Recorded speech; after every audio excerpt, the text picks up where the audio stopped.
Hello everyone, Xeno What If here. Bring in part 14 of What If Sonic and his friends were in Remnant. Link in the description of the fanfiction of this What If. Listen here YouTube. I do not own anything and this is not a scam.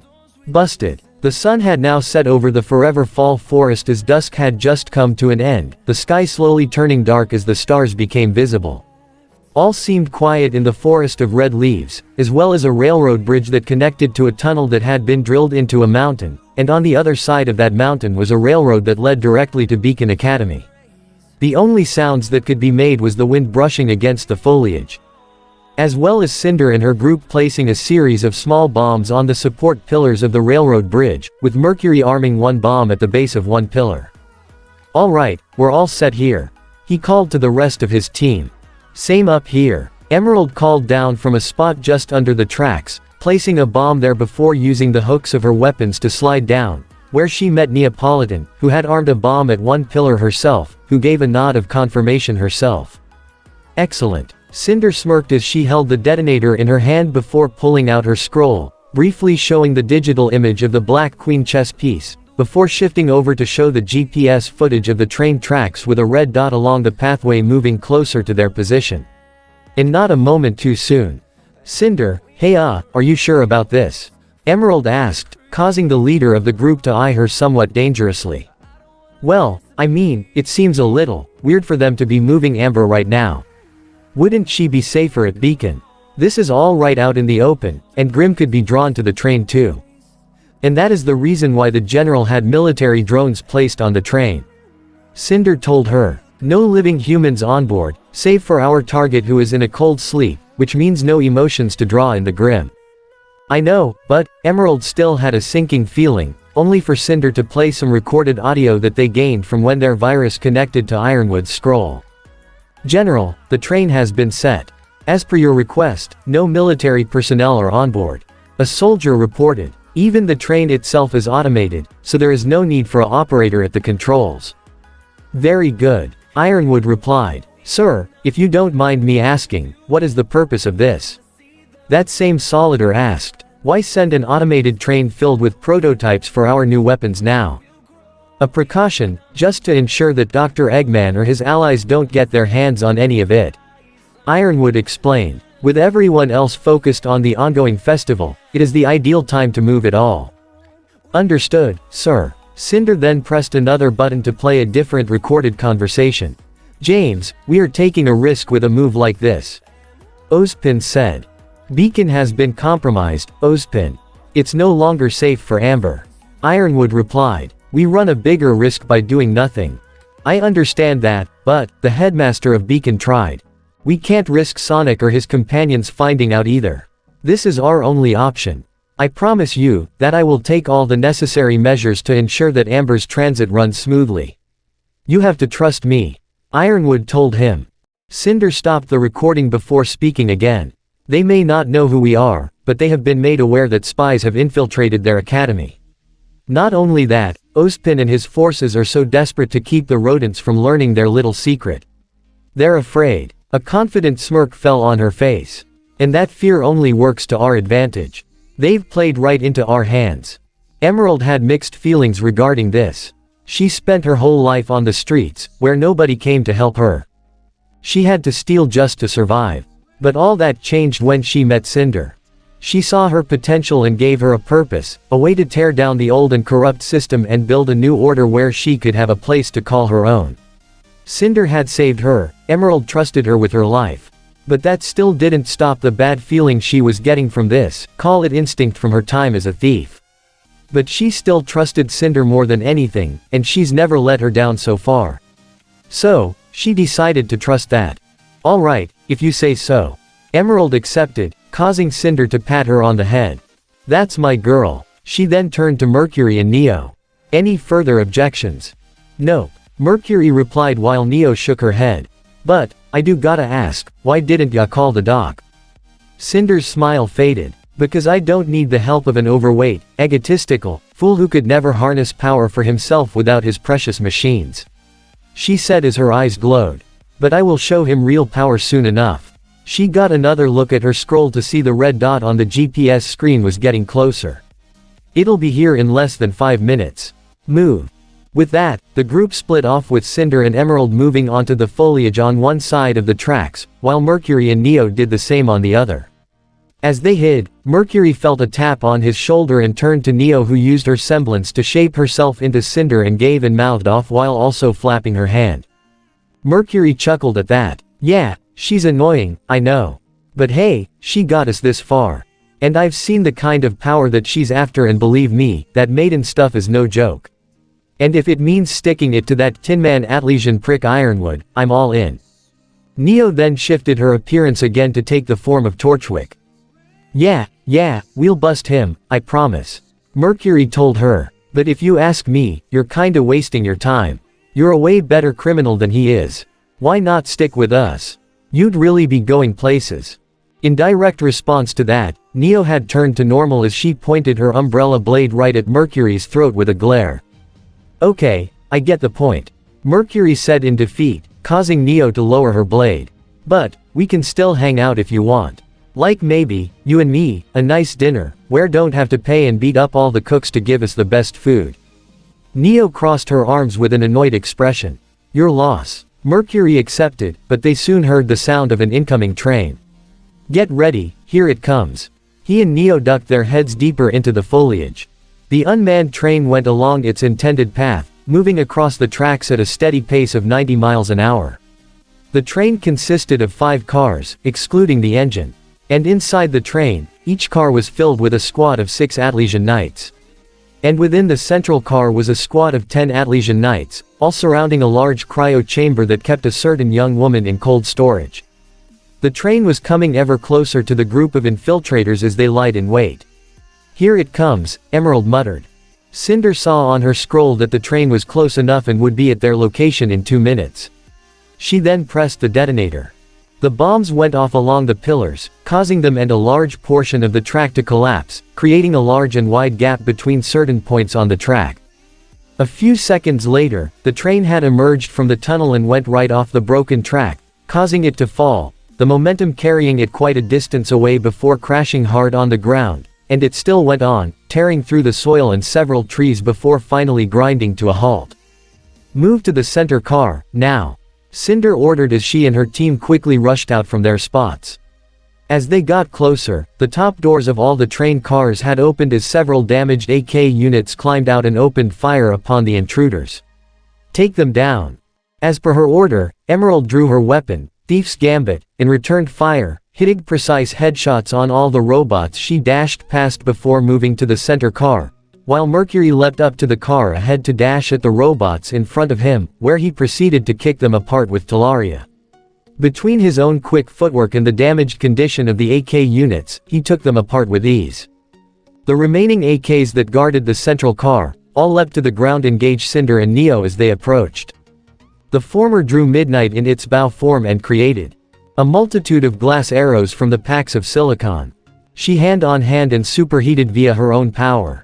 And fired precise shots at the heads and necks of 3 of them before closing the gap as Neo thrusted her blade into the chest of one and turned it to use that robot as a shield against the gunfire of another, and expanded the parasol to blow what was left of the robot apart while drawing her blade to move in and decapitate that robot, just as Cinder had converted Midnight into its dual blades to slice and make quick work of the remaining robots just as Emerald and Mercury regrouped with them. All clear, Emerald said. Good. Keep an eye out for any birds. We don't want to repeat the mistake from last time. Cinder instructed as she concentrated her power into the tips of her blades, causing them to superheat before driving them into the train's wall, where she proceeded to cut it apart and make a large hole. As she did, she had to back away, as did the rest of her teammates, to allow a certain container to slide out of the derailed train car.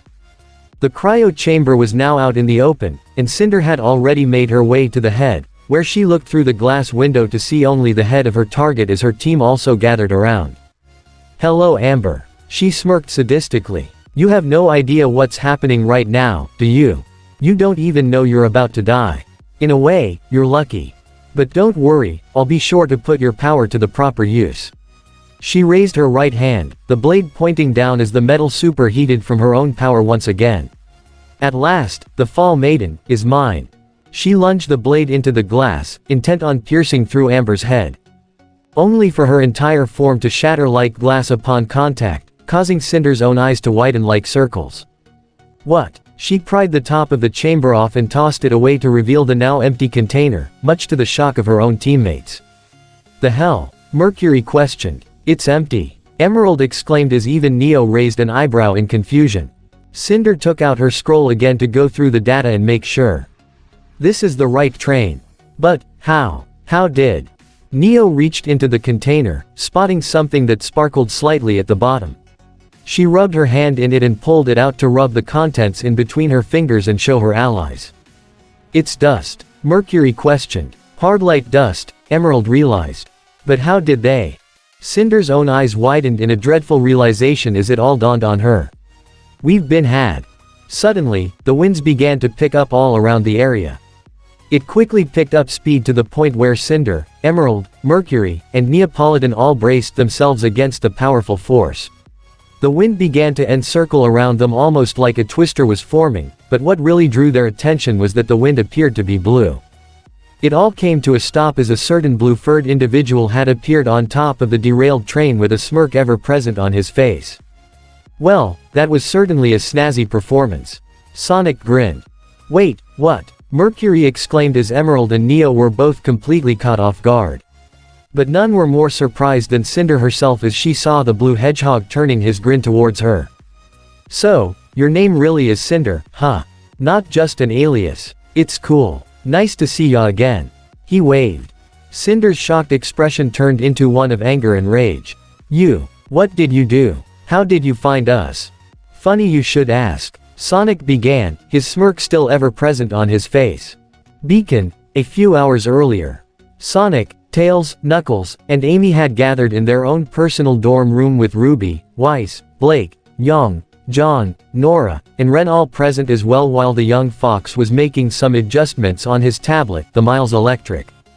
You found the virus? RWBY asked. Yeah, my program identified it in the middle of your fight.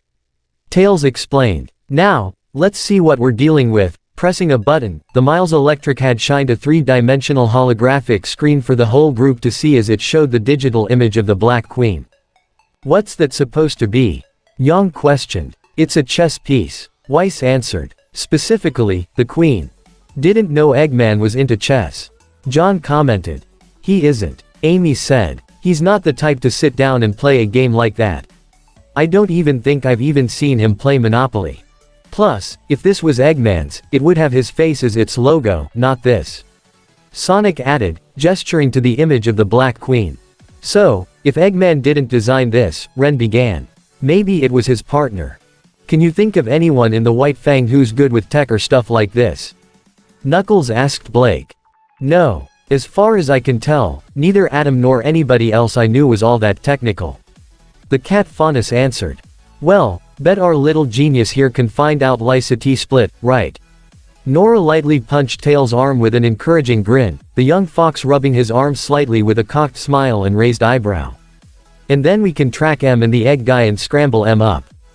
That's the plan. Sonic grinned as well. Tails then pressed another button on his Miles Electric, pulling up a holographic keyboard as the screen showed the image of the Black Queen chess piece, along with the symbol of his own antivirus program, showing the spinning yellow ball with two tails at the end. The young fox flexed his hands as a determined, yet confident expression formed on his face. All right, Your Majesty. Let's dance. Rapidly pressing the keys on his holographic keyboard, the antivirus moved as the yellow ball dashed to try and strike at the Black Queen, in a method similar to a spindish or homing attack. It spun against the Black Queen before being repelled as a wall of digital fire appeared around the Black Queen, the fire being made out of hundreds of thousands of rapidly blinking ones and zeros. It has a firewall defense system. Guess they were prepared for a counter-program, Tails said as everyone paid close attention. Clever, but nothing I can't handle.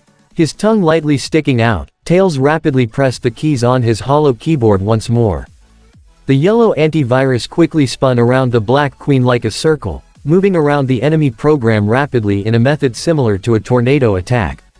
The more quickly it moved, the more the firewall was worn out just as a bright and golden ring became visible to completely encircle around the Black Queen just as its firewall is eliminated. Gotcha. Tails grinned as he pressed the button. A familiar chime noise was heard as the ring had completely formed before condensing into the Black Queen, seemingly breaking it apart as the screen shifted and changed. Now the environment they were seeing looked something akin to a black and white chess board with the yellow antivirus in the middle, right before a whole line of black chess pieces appeared before it, consisting of 16 total. 8 pawns, 2 rooks, 2 knights, 2 bishops, a king and a queen. Whoa, what just happened? John questioned. It's a chess board, Ren realized. A secondary defense program. Tails identified. Guess this won't be so easy.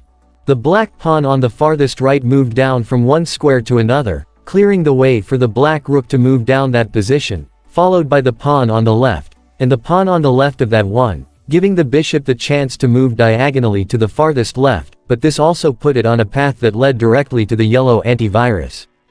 Weiss, eyes widened, realizing what was about to happen. Tails, you need to move, now. Tails did as instructed, and moved his antivirus back one space just as the black bishop was about to hit it, moving into the space it once was. Seeing this as his chance, Tails sent his program into that black bishop with a homing attack, breaking apart its data which had converted into a series of golden rings, which were absorbed into the antivirus, causing it to grow.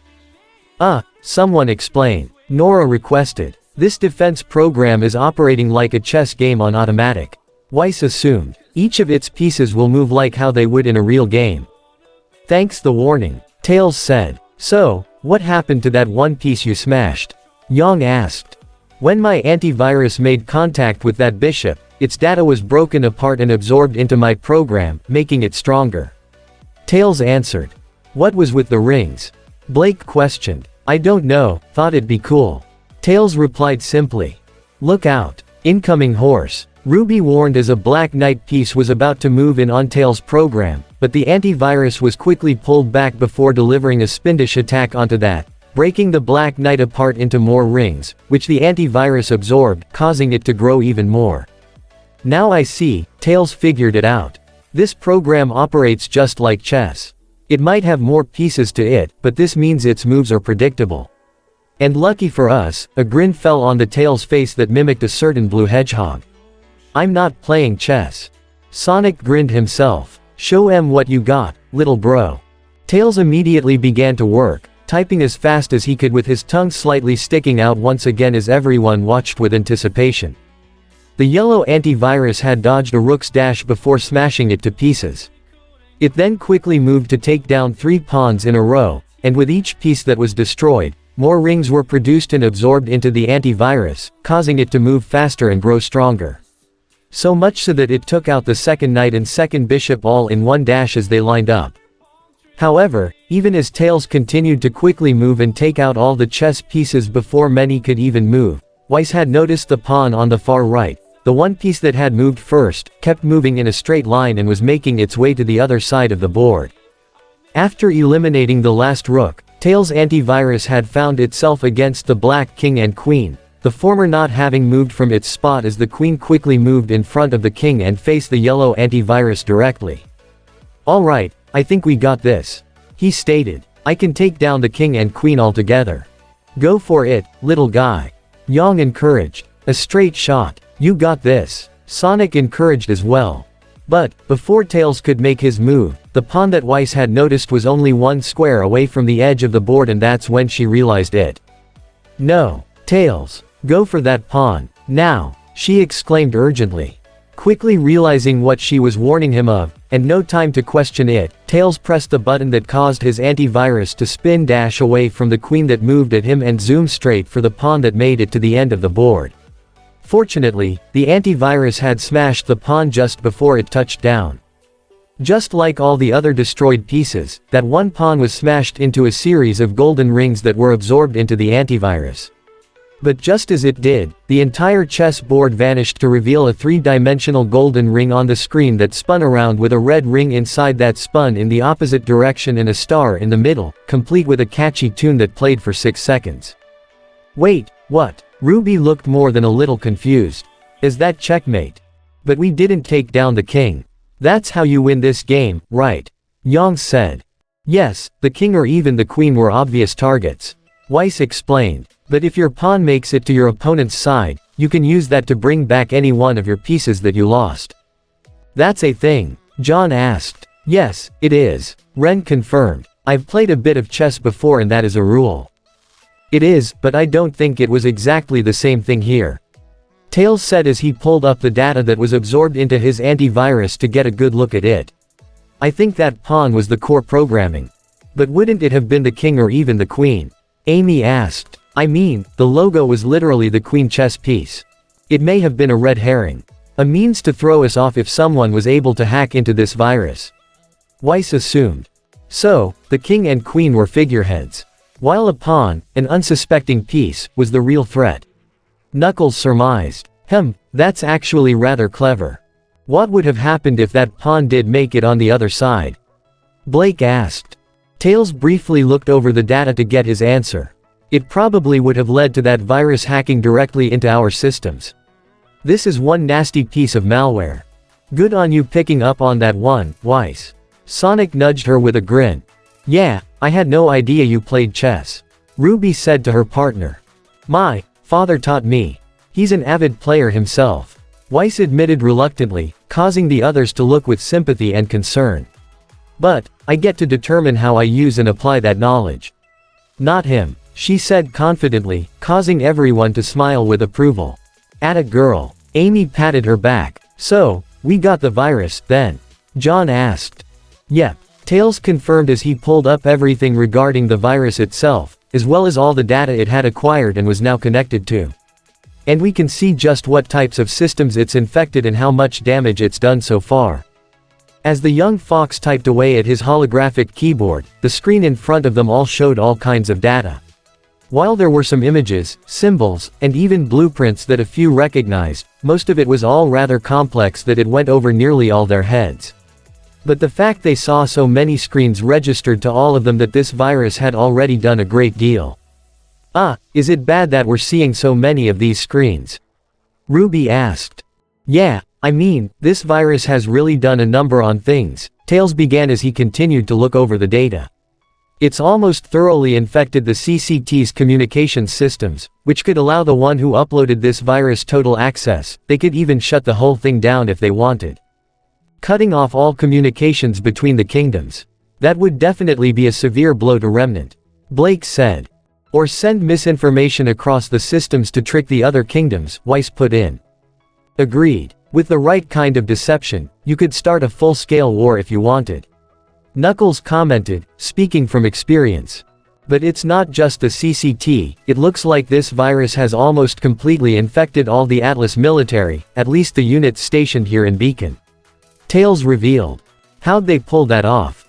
Nora questioned. Hang on, Tails tried to find the source and with access to all the procured data from the virus, he was able to backtrack it to the link. It looks like it was all via Ironwood's scroll.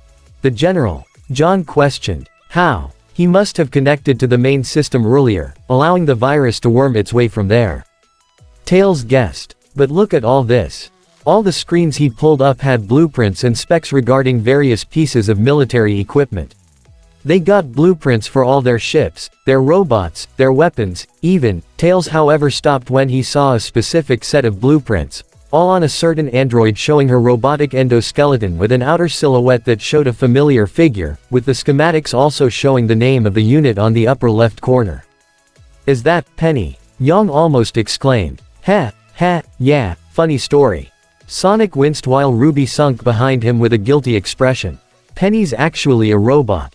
A robot. Young, Nora, Blake, John, Weiss, and even Ren all exclaimed in shock. The first man-made machine capable of wielding her own aura, yeah. Amy confirmed. A machine generating its own aura. That shouldn't be possible, Weiss stated, though, it would explain her odd behavior. Why you guys all knew about this? Young questioned before looking to her younger sister, who still bore a guilty expression that all but confirmed it that she knew as well. Ruby. I'm sorry, but she made me promise not to tell. The younger girl quickly exclaimed. We only found out on accident, and it's supposed to be a top secret that Ironwood didn't want anybody finding out. Sonic came to Ruby's defense. Sorry we didn't tell you guys, but we didn't want Penny getting in trouble because of us. I knew. Knuckles said, Much everyone's further surprise, especially Yang. We've fought against millions of robots and worked alongside more than a few. With that kind of experience, you can pick up on a few things. And you didn't say anything? Yang questioned. I assumed it was her personal business. You don't just bring up something like that in a casual conversation, especially if it's without Penny's consent. Knuckles said, which caused Yang to relent as even she knew that much. The blonde even made eye contact with Blake, who silently agreed with Knuckles herself. Does Shadow know about this? John asked. We didn't say anything, but knowing him, Rouge, and Omega, I wouldn't be surprised if they didn't already figure it out on their own. Sonic answered. Well, that aside, the fact that Penny's blueprints were accessed by this virus, Ren spoke up. It would mean that Eggman probably knows about her too. Tails finished upon realization, meaning, she could be in serious trouble. Well, Penny did tell me that she wanted to join us in fighting Eggman, and even had planned with her dad. RWBY put in, maybe if she comes with us, we can better keep her safe. Plus, she's a freaking one-woman army. Nora stated, having her in our little group can definitely cause some robot and grim heads to roll. We better call Shadow and the others and let them know what we found. Amy suggested. I'm on it. Sonic had already pulled out his scroll. Ozpin's office, sometime earlier. Kira Nikos did her best to hide the nervousness she was feeling as she sat at the seat across from Ozpin's desk. When she first enrolled into Beacon, she had respected its headmaster. Not only was he the leader of one of the most successful academies on Remnant, but he seemed incredibly friendly and caring to all his students and staff, offering them some much-needed wisdom whenever someone needed it. He seemed like a good man. But ever since learning that he was at the center of a secret conspiracy, she felt more than a little uncertain. It also didn't help in the fact that Kiro, the uncle of two of her closest friends, was leaning against a pillar near the elevator door, almost like he was cutting off her escape route. Though she did have her scroll handy and had a distress text ready to be sent in the worst-case scenario, and she knew Sonic and/or Shadow could get to her in less than a minute. But at the moment, there seemed to be no need for hostility, so she put on her usual smile whenever people would give her interviews or photo shoots in order to keep Ozpin from suspecting anything, even as she had answered to the question he had just asked her. In the event that we had won the doubles round, we decided that I would probably move up to the singles. She said to him. That certainly comes as no surprise. Ozpin replied. You've performed exceptionally well. I'd say you're probably the most skilled first-year student currently enrolled at Beacon. Thank you, Professor. But I would never have made it this far without my teammates. Kira said honestly. Personally, I think it's the other way around. Kiro said bluntly, and Kira did not take that very well. You're Kiro Bronwyn, correct? RWBY and Yang's uncle, she asked as she stood up from her chair. That's me, he confirmed with a nod. Kira's eyes narrowed at him. I would kindly ask that you speak about my friends with a bit more respect. I'm not dissing your team. I'm just saying that out of all of them, you're the best fighter. Kiro told her. Even if that were the case, there's more to a team than just combat capabilities. Kira argued. I would think a veteran huntsman who has been part of a team before, which eventually became a family, would understand that. Or was I mistaken? Kiro narrowed his eyes at her and she narrowed hers back, though Ozpin was quick to diffuse any forming tensions as he raised his hand to address them both. That's quite enough. I don't particularly agree with the way Kiro phrased his statement, but he isn't wrong about your skills, Miss Nikos. Kira turned back to him. Sir, why did you call me here? Has something happened? Please, take a seat, Ozpin offered with a friendly smile. The redhead did so, if only not to raise any suspicions from him. What is your favorite fairy tale? I'm sorry, she asked in confusion. Fairy tales. Stories when your childhood, Ozpin answered. Surely you must remember. I know what a fairy tale is. I just don't understand why you're asking me that question. Kira told him. Please, humor me, he suggested, still maintaining his friendly expression. Despite the initial confusion, she gave her answer. Well, there's the tale of the two brothers, the shallow sea, the girl who fell through the world, that one happens to be my personal favorite. What about the story of the seasons? Ozpin asked. Yes, I know of that one. Kira began as she began to recount the story itself. A callous old man who refuses to leave his home is visited by 4 traveling sisters. The first understands his reclusive nature and urges him to use his time in solitude to reflect and meditate. The second brings him fruits and flowers, tending to his crops and revitalizing his garden. The third warms the man's heart, convincing him to step outside and embrace the world around him. And the fourth and final sister begs him to look at all that he has and be thankful. In return for their kindness, the man grants the maidens incredible powers, so that they may continue to help others all over the world. They graciously accept and promise to share their gifts with the people of Remnant until the end of days. Winter, spring, summer, and fall. The 4 maidens. My mother loves that story. Would you believe me if I told you that one's been around since I was a boy? Ozpin asked. You don't seem that old to me, Professor. Pyrrha said. Well, Ozpin's friendly smile finally faded to an expression of pure seriousness. Would you believe me if I told you that it was true? Pyrrha's eyes widened in surprise. She wasn't quite sure what to expect when she was summoned here, but it definitely wasn't this. I beg your pardon. What if I were to tell you that there were 4 maidens existing in this world, that could wield such tremendous power, without dust? Ozpin asked seriously. You mean, like something akin to the Chaos Emeralds from Sonic's world? Pyrrha asked. Like magic, Ozpin stated. Similar to the Chaos Emeralds, but quite different. And way crazier and more complicated than just a bunch of shiny rocks. Kiro spoke up. You're serious? Pyrrha questioned. Was this really what Ozpin has been hiding all this time? Do I look like I'm joking? Ozpin asked rhetorically. One look into his eyes and she could tell that none of this was an attempt at humor. No. Why are you telling me this? Pyrrha asked, her guard slowly picking up, something Kiro noticed. We are telling you, Pyrrha Nikos, because we believe that you are next in line to receive the Fall Maiden's powers. Ozpin said. And who is, we? She questioned. Almost on cue to answer her question, the elevator door opened to reveal Glinda and Ironwood. Sorry we're late. The general apologized as they stepped in, causing Pyrrha to stand up immediately. What is going on here? Who are you people really? While she looked ready to draw her weapons at any moment, her left hand was also ready to quickly send the message to call for Sonic's help. You know who we are. Glinda tried to assure her. We're still the same teachers and headmasters you've met when you arrived at Beacon. Except we got a part-time job. Kiro said. We are the protectors of this world. Ironwood revealed. And we need your help. Ozpin said as he stood up from his desk as well. My help? Pyrrha questioned. If you say you are the protectors of Remnant, why not ask Sonic? We intend to, Ozpin assured. But we must address our maiden's situation with you first. Pyrrha seemed to lower her guard slightly, at least it seemed like it. If she said yes, then maybe she could find out what they were hiding and tell Sonic and the others about this. That being said, she had ever so slightly used her polarity semblance to turn on her scroll's recorder. But before we get started, Kiro held out his hand towards her.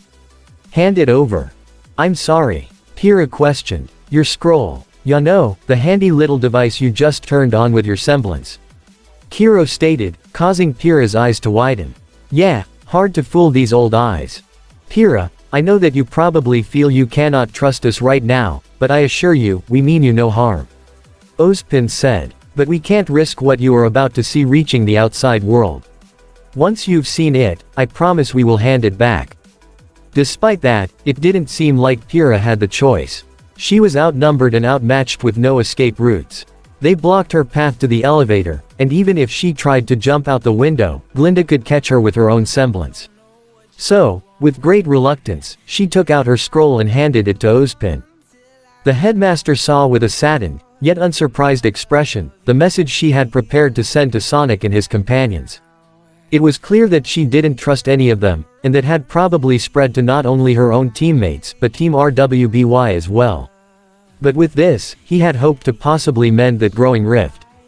She had followed the 4 adults into the elevator, but felt extremely uncomfortable as it descended downward, complete with an eerie silence. She honestly felt like she was taken prisoner. Where are we going? She asked. The vault. Deep underneath the school. Ozpin answered. The elevator had arrived at the enormous and dimly lit chamber that was deep beneath Beacon Academy. The doors opened and Ozpin was the first to exit with Kiro, Glinda, and Ironwood right beside him, though Pyrrha hesitated for a moment, taking a step out to look at the area around her, her unsettling feeling only growing. "Miss Nikos," Glinda spoke up, causing Pyrrha to quicken her pace to catch up to her at least. "I know you must have questions, but I promise that we mean you no harm." "Pardon me for feeling skeptical," the redhead stated. However, just as Ozpin and Ironwood turned to try and ease her concerns, Kiro held up his left hand, while his right reached for the handle on his weapon. "What is it?" Ironwood questioned. "We're not alone down here," the veteran huntsman said with narrowed eyes. "And here I thought all that alcohol had dulled your senses." All eyes turned towards one of the torches that was high off the floor, where a certain humanoid bat was laying casually with a smirk plastered over her face. "I had wanted to do this more elegantly, but I suppose the brute force option works best in this situation." "Rouge?" Pyrrha questioned as Glinda and Ozpin looked in surprise while Kiro had Harbinger drawn just as Ironwood pulled one of his pistols. "Pyrrha sweetie, you might wanna take a few steps back," Rouge advised. Before she or anyone else could say anything in response to that, a flash of light had shined just above Ozpin, revealing Shadow the Hedgehog, who had just teleported to jam a chaos spear right into Ozpin's left shoulder, forcing him to drop his cane as his green aura flashed around his body. Kiro and Ironwood would have tried to back up Ozpin, had Omega not appeared directly in front of them, having appeared via Shadow's chaos control as well, and proceeded to grab them both by their faces and used his rear thrusters to move and slam them both into the wall behind them. Pyrrha stepped back as Glinda was about to draw her crop, only for one of the purple hearts to come in like a boomerang and strike her hand, knocking her weapon from her hand just as Rouge's own weapon returned to her as she quickly flew in to close the distance, wrapping her legs around Glinda's neck and flipping her over. While airborne, Rouge flipped herself onto Glinda's back, grabbed her arms with one hand just as they landed on Glinda's front. Rouge wrapped her free arm around the older woman's neck while keeping her arms restrained and herself pressed against Glinda's back to keep her from moving. Shadow had quickly punched Opsin across the face before following with a roundhouse kick, and gave an extra boost with a burst of power from his air shoe to blast Ozpin against the wall. As he slid down, Shadow was already on him with Arondite in one hand and the stolen cane in the other, both weapons crossed like an X at Ozpin's neck as the black hedgehog glared at the beacon headmaster with his red eyes. That look in his eyes was one of pure anger and disgust, like he was ready to kill him right then and there. Kiro was able to wrench himself free from Omega's grip and drew Harbinger in its scythe mode to swing at the robot, but Omega was able to catch the blade in his metallic grip with his right hand before delivering a powerful punch into Kiro's gut, followed through with a fiery blast to knock him across the ground. Quickly turning around, Omega had fired his machine guns at Ironwood's hands to shoot the dual pistols he had drawn. "Retaliation is ill-advised," the former Badnik spoke. "Team Dark is superior in power and skill. Your group's chances at victory in a battle are less than 30%. I've had worse odds." Kiro glared as he had Harbinger converted into its gun mode and aimed at Omega, who aimed his weaponized right arm at Kiro while keeping his left trained on Ironwood. "Warning, missiles armed," Omega threatened as Pyrrha found herself backing away in surprise. In addition to finding Team Dark down here, they had openly attacked Ozpin and his group. While it was no secret that Shadow was the most distrusting of Ozpin, the fact he ambushed him like this also came out of nowhere. Did it have to do with what was down here? Rouge did say she was going to be snooping around. "Call them off," Shadow threatened Ozpin, bringing the crossed weapons close to his neck. Now, he didn't seem to have much a choice in the matter. "Kiro, James, stand down." "What?" Ironwood questioned. "Oz, you can't." Kiro tried to protest. "I said stand down," Ozpin insisted, raising his own hands to Shadow. "We don't intend to fight them, and even if we did, I do not believe we would win." Kiro looked in complete and utter surprise. Did Ozpin just openly say they couldn't beat these guys? Exclamation mark. Kiro had already seen what Shadow was capable of, having bested him in winter in their spar, but if he and everyone here could work together, they would have a chance. Oz was one of the 6 most powerful beings on Remnant, albeit he was at the bottom of the list compared to the other 5, but he was still powerful. But, he also trusted Ozpin's judgment above all else, even if he didn't like it. With reluctance, Kiro lowered his weapon, while Ironwood did the same for his pistols. "Relinquish your weapons," Omega ordered. "Don't push it, Tin Man." Kiro glared. "You are in no position to negotiate," Omega replied. "Lay down your arms, or I will rip your physical ones from your bodies." "Do it," Ozpin told them. With his narrowed eyes, Ironwood slowly placed his pistols on the ground, which Omega moved forward to retrieve, all while keeping his weapons still trained on the general and veteran huntsman. After quipping both pistols to his back, Omega turned his full attention to Kiro, who scoffed and glared before throwing his own weapon to the ground, which Omega retrieved as well, equipping it to his back. "I hope you short-circuit," Kiro told the robot. "An unlikely outcome," Omega retorted. When it looked like the situation appeared under some form of control, Pyrrha stepped cautiously towards the black hedgehog as he kept Ozpin pinned. "Shadow, what is going on? Go and see for yourself." Despite not taking his eyes off Ozpin, Shadow gestured his head in the direction further down the tunnel. Though still somewhat overwhelmed by this sudden turn of events, Pyrrha did as requested and ran down the tunnel as quickly as she could. However, once she made it to the end, the student gave an audible gasp at what she saw, her hand covering her mouth in clear shock. It was a young woman, contained in some form of cold storage in a machine. By the gods, Pyrrha's face went pale. "How did you even find this place?" Ironwood questioned. "You really think we wouldn't do a little digging on our own since all you've given us are half-baked answers?"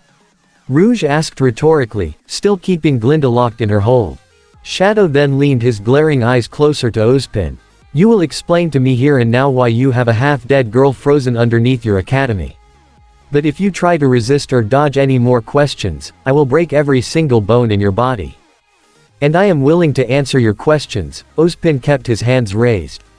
"But perhaps it would be more expedient if you release me and my comrades.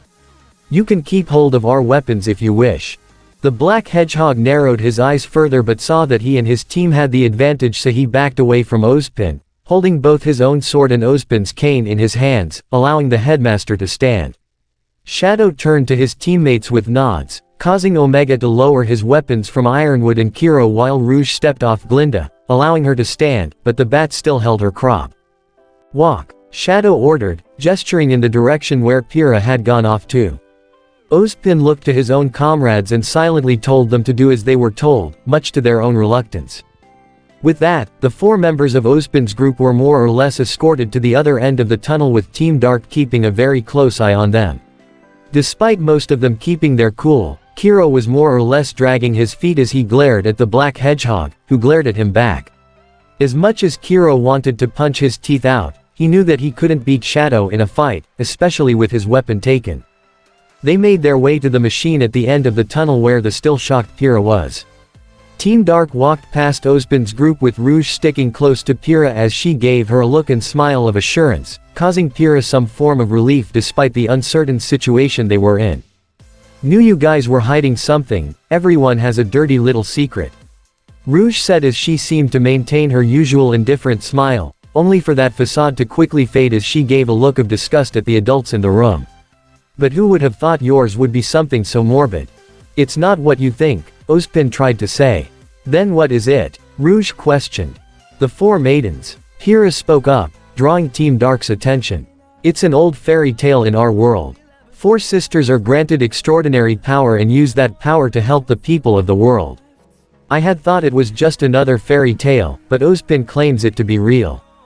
"What kind of power, exactly?" Shadow questioned. "Magic," Pyrrha answered. "At least that's what he said. And, he said I was next in line to receive the powers of the Fall Maiden." Team Dark once again turned to Ozpin and his group, to which their leader looked towards his followers and nodded, causing Kiro to sigh audibly before Glinda spoke first. "There are 4 maidens in total, each named after the seasons. Summer, fall, winter, and spring, and each one possess incredible magic powers," she began. "And they have existed for thousands of years, but much like in nature, the seasons change. No 2 summers are alike. When a maiden dies, the power she wields leaves her body and seeks out a new host, ensuring that the seasons are never lost and no one person can hold on to the power forever." "And how is the succeeding maiden chosen?" Shadow questioned. "Through a series of stupid and convoluted rules," Kiro commented in a low growl. Give a straight answer, Shadow demanded, causing the friction between the two to grow even more, but Glinda quickly spoke up to give the proper answer. At first, the only thing that was certain was that the powers were specifically passed to young women. She spoke. Hence the term, maiden. Rouge said. Yes, but we've soon learned that the process is actually more intimate than we had originally thought. Glinda replied. How so? Shadow questioned with a raised eyebrow. As we understand it now, when a maiden dies, the one who is in her final thoughts is the first candidate to inherit her power. Glinda answered. And if the deceased's last thoughts are centered around a male? Omega inquired. Then the power goes to any random chick on the planet, and our jobs get a lot harder. Kiro answered. So, this woman you have in cold storage. Shadow looked back towards the aforementioned individual. Is the current fall maiden, Amber? Ozpin replied with a saddened expression, feeling pity for the poor woman's condition. She's dying, isn't she? Rouge had already figured it out. She is. Ironwood confirmed. We're using state-of-the-art technology to keep her stable, but she is beyond recovery. Why keep her in this state? Shadow questioned with a glare. If this young woman was truly beyond recovery, it would be far merciful to give her a swift and painless end, then allow her suffering to continue. Not only is it cruel, one could assume you don't want the power to pass on, and you intend to use her as a living weapon. That is not our intent. Ozpin quickly said. But you are correct. Keeping Amber like this is indeed cruel. But as we've said, the maidens possess incredible magic powers. And because of that, there are those who seek to use that power for their own selfish and dangerous ambitions. And for the first time in history, part of the maiden's power was stolen. Kiro said. What is that supposed to mean? Shadow questioned. We're not certain how yet, but our enemy has found a way for take Amber's power from her, putting her in this state. Ozpin explained. The powers of the Fall Maiden have now been split in half between Amber and her assailant. We don't want to keep her like this, but we have to. Ironwood said. It's not uncommon for the victim's final thoughts to be of her attacker. And even if that weren't the case, for all we know, the power will seek out its other half. And that would not bode well for any of us. Ozpin put in. You claim these maidens possess magical abilities. What sort of magical abilities can you describe? Omega questioned. What do you mean describe? It's magic, Kiro put bluntly. Shadow's eyelids lowered in annoyance while Rouge pinched the bride of her nose before explaining herself. We've dealt with magic before and we've seen all kinds. Traveling between worlds, unleashing a horde of monsters, turning people into monsters, transforming a city or a whole planet, mind control, you name it. If you wish to be specific, the maidens can control and manipulate the elements. Ozpin answered. Fire, water, earth, air, ice, lightning. Like your world's various forms of dust. Shadow said. How exactly are these powers different from dust or semblances? The power within dust can only be used once before it is rendered inert. Glinda answered. Likewise, semblances are connected to the user's aura. Those semblances are capable of evolving, they have limited capabilities. However, the magic of the maidens is not powered by aura and can be used without it. Can it be used in conjunction with semblances? Omega inquired. Leading to further evolution or enhanced abilities. It depends on the type of semblance that the maiden currently wields, but they can be used together, yes. Ozpin confirmed. But, the succeeding maiden does not inherit her predecessor's semblance, only the maiden power. Elemental magic, that of which can only be wielded by young women. Shadow recounted his various battles with a certain femme fatale, whom they discovered went under the name Cinder Autumn. She displayed masterful skill with not only her weapons, but fire and heat, as well as other skills that one would find in an assassin. More than likely, this Cinder individual was the assailant who stole a portion of Amber's power and has infiltrated Beacon to finish the job. And you intend to pass this power onto Pyrrha? Shadow said, glancing back towards Pyrrha herself, who held her arm nervously. She hadn't said anything during this whole conversation but listened to every word. Rouge happened to walk closer towards her, standing in between her and the adults, glaring at them and silently warning them not to try anything. Kiro rolled his eyes at that, Ironwood narrowed his own, while Glinda looked saddened. We intend to offer her the choice, yes. Ozpin confirmed, though he too was saddened when he saw Pyrrha look away with an expression of betrayal in her eyes. How does this machine factor in? Omega questioned, referring to the device that Amber was in, as well as the empty pod on the other side. It is designed for two, but based on your accounts, machines are not necessary for the maiden's power to transfer to the next host. True, but as said, due to Amber's condition and these unusual circumstances, Miss Nikos would not be able to inherit her power naturally. Ozpin replied. Although, General Ironwood believes he has a solution. For the past few years, Atlas has been studying aura from a more scientific standpoint. Ironwood explained how it works, what it's made of, how it can be used. We've made significant strides. And we believe we found a way to capture it. Capture it, and cram it into something else. Kiro put in. Or in her case, he gestured to Pyrrha. It didn't take long for them to realize what was being implied. Pyrrha and even Rouge looked in genuine horror, while Shadow narrowed his eyes and clenched his fists. Omega's stoic expression remained the same. That's, Pyrrha began. Classified. Ironwood interrupted. Wrong. Pyrrha exclaimed. You said that someone's aura is the extension their soul. Rouge stated. Everyone on this planet has one. What you're saying is, you want to rip out what's left of that poor girl's soul and stuff it into Pyrrha. We don't want to do it. Glinda quickly stated before looking away in guilt. But desperate times call for desperate measures. And these are indeed desperate times. Ironwood said. We cannot transfer Amber's power to Miss Nikos, but we can give her what those powers are bound to. Her aura. Shadow finished before coming to a silent realization on a different matter. Is this how Penny has her own aura? Someone else's was taken and given to her. Polendina does not seem like the man who would take somebody else's soul against their will, unless he gave her his own. At least a piece of his own aura. He gave her life, in a sense, he truly is her father. And what will become of Pyrrha if she absorbs the aura from this Amber individual? Omega questioned. However, none of them gave an answer right away as many of them looked unsure, and that gave them their answer with Pyrrha herself looking especially shocked. You don't even know, do you? Rouge said. We have a few ideas, but no concrete answers, I'm afraid. Ozpin said reluctantly, but he was quickly pulled down and closer to Shadow's level as he once again stared at the man with his rage-filled red eyes. Kiro was the first to try and step in, only for Rouge to stand in his way while Omega stood in front of the still shocked Pyrrha. You would toy with the life of one of your own students. You would risk her own over a procedure where you don't even know the result. The ultimate life form questioned angrily. As I said, I would offer her the choice. Ozpin insisted. I have no intent of forcing this onto her. I'm not sure I believe you. Shadow glared on before looking to the glaring Kiro, Ironwood, and Glinda. The woman at least seemed to have the decency to look ashamed.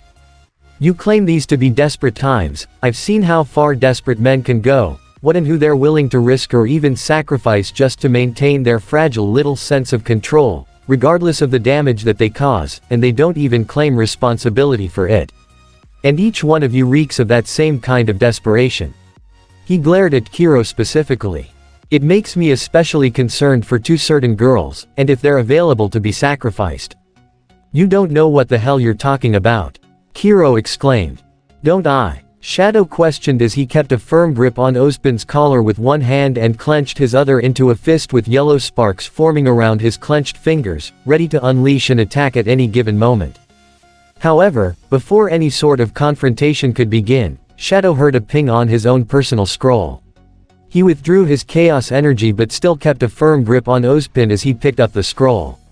Omega armed himself once again and aimed his weapons at Kiro, Glinda, and Ironwood, much to Pyrrha's concern as Shadow saw the message he had just received. It's from Sonic. That took everyone by surprise before Shadow threw Ozpin to the ground. He looked to Rouge with a nod, who then pulled out her own scroll and quickly called Sonic. Hey Blue, what's up? Rouge asked in a causal tone, but she made sure to step in front of Pyrrha, separating her from the adults as Ozpin picked himself up, while Shadow and Omega stood in front of Rouge and glared more at the adults, with Kiro and Ironwood glaring back. Oh, really? That's great. Awesome to hear, Rouge said as she heard what Sonic had to say on the other line. Hey quick question, are the kids with ya? She happened to glance at Kiro specifically, who clenched his own fists, but Shadow's position made it impossible for him to do anything. They are. Great. And we actually found some things out on our end. By the way, if any of them are worried about Pyrrha, tell them that she's fine. We got her, and she's safe and sound. Rouge turned towards the redhead and gave her a smile and a wink, which caused her some form of relief to know that not only were her friends concerned for her, but that she was also well protected by Team Dark. Could you just hold for one quick minute? Rouge requested before putting her scroll on mute. Good news, Tails' little program worked. We found the virus. That caught all their attention. Thanks to that cute little genius, we can now trace it back to our little infiltrators. And now, we even know what they're after. She glanced towards Amber before looking at Ozpin again. You talk about giving choices, Oz. I'm gonna give you one. Choice 1, I let you talk to Sonic, and you tell him about Amber, and work with us so we can find a way to take down the spies without getting anybody caught in the crossfire. After that, you will tell us everything you know.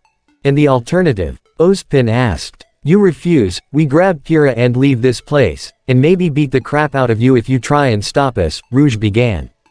Meet up with Sonic and the others, including the kids, and we tell them about Amber, right before we all take down the spies ourselves, then come back and interrogate you to learn everything you know.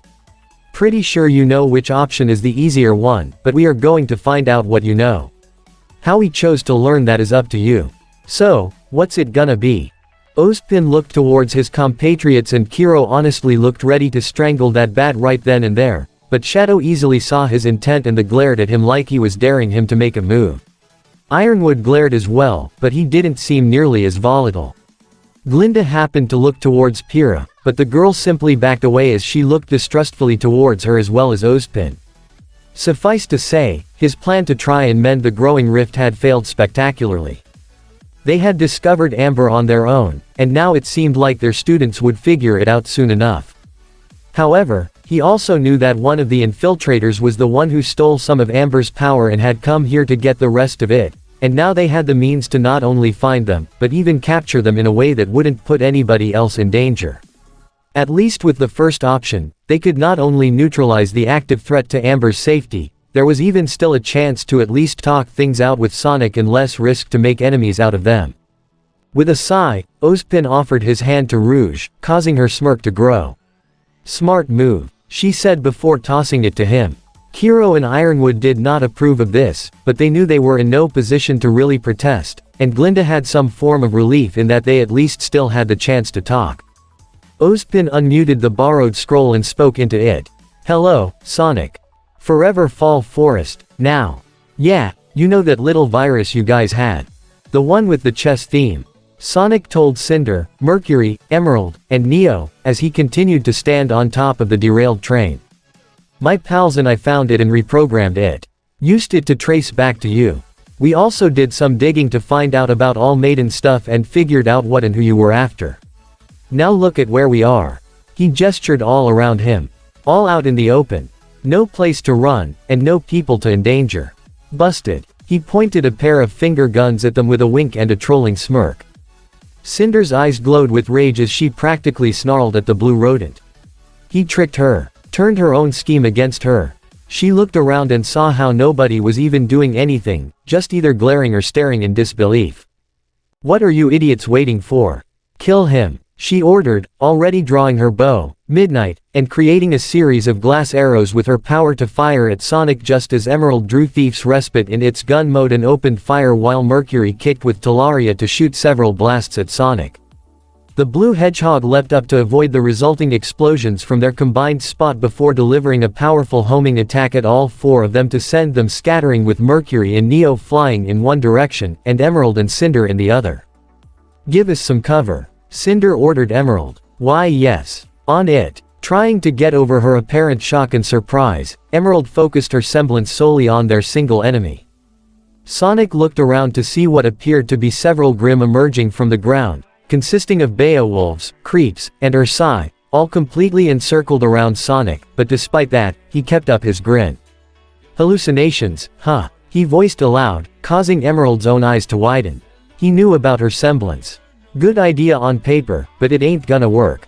He jumped up high into the air once more before pulling out his scroll. You guys are up. A bright flash of light occurred in the same spot where Sonic once stood, forcing everyone to close their eyes. Even Emerald had to drop her semblance to cover her own eyes.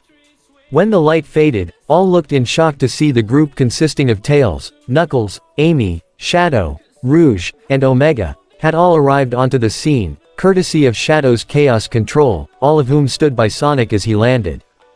Omega, take the illusionist. Shadow instructed. Rouge, you handle the one from the train. Everyone else, pick you who wish. Do not let them escape.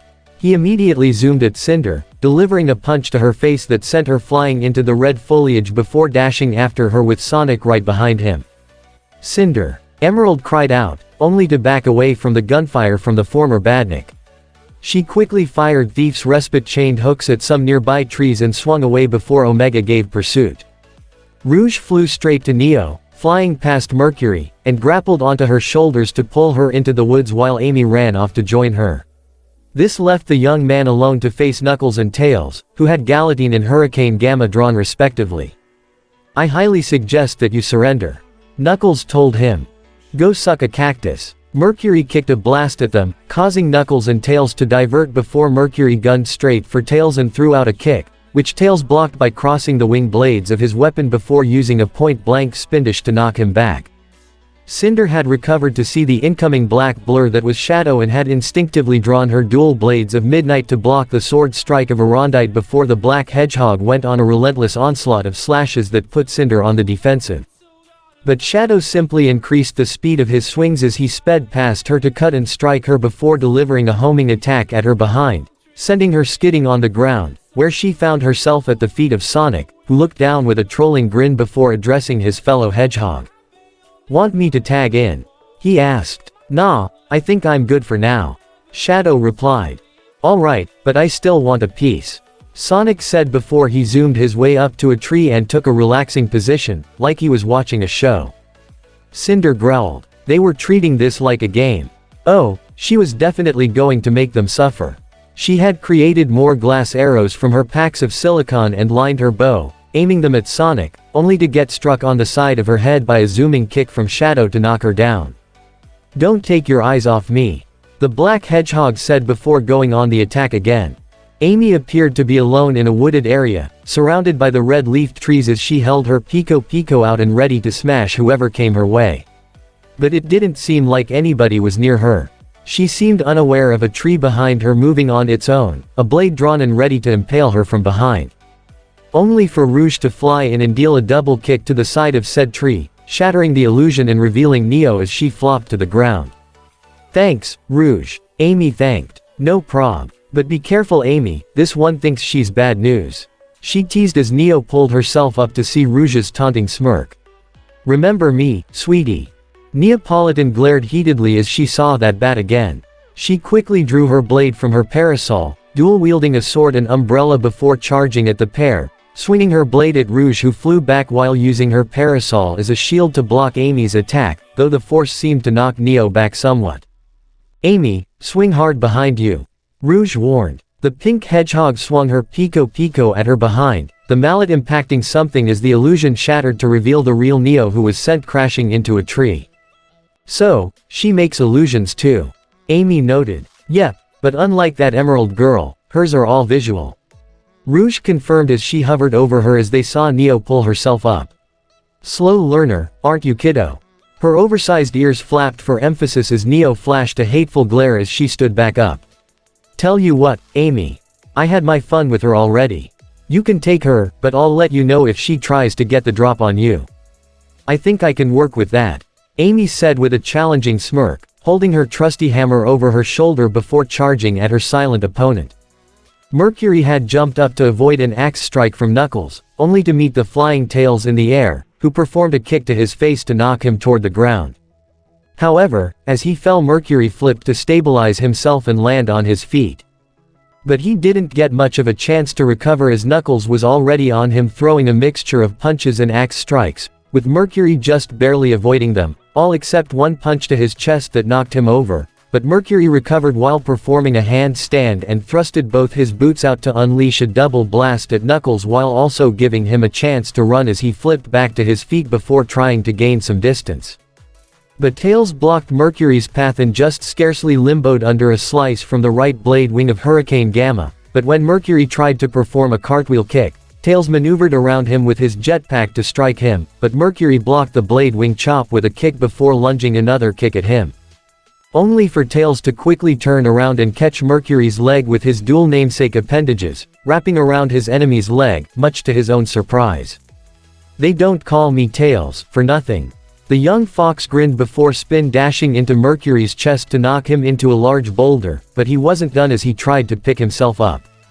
"You foxy little twerp, I'm gonna." But Mercury's rant was interrupted as the boulder behind him was lifted up, much to his own shock as he turned around to see none other than Knuckles, who didn't even have a scratch on him from Mercury's attack, while holding the boulder up with one hand.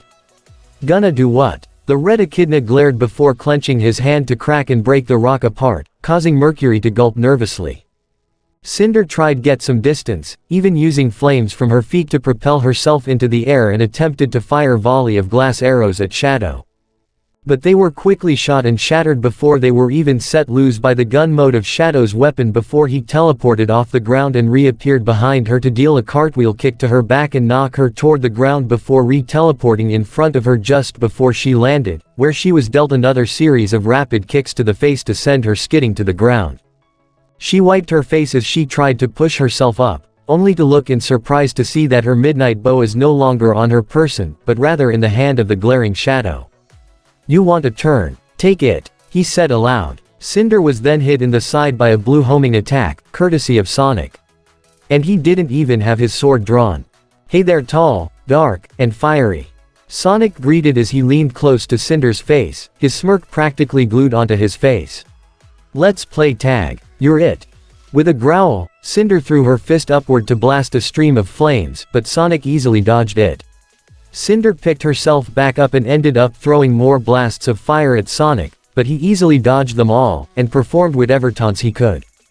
"Hey, over here." He appeared on one rock, before zooming to another spot and avoided a fireball. "No, I'm over here." He dodged yet another blast. "Come on, where's the witty banter?" He zoomed away from another fireball. "It's no fun if it's all one-sided. Don't you got some kind of taunts?" He dodged another blast and reappeared behind Cinder. "Even Eggman's got some material on him."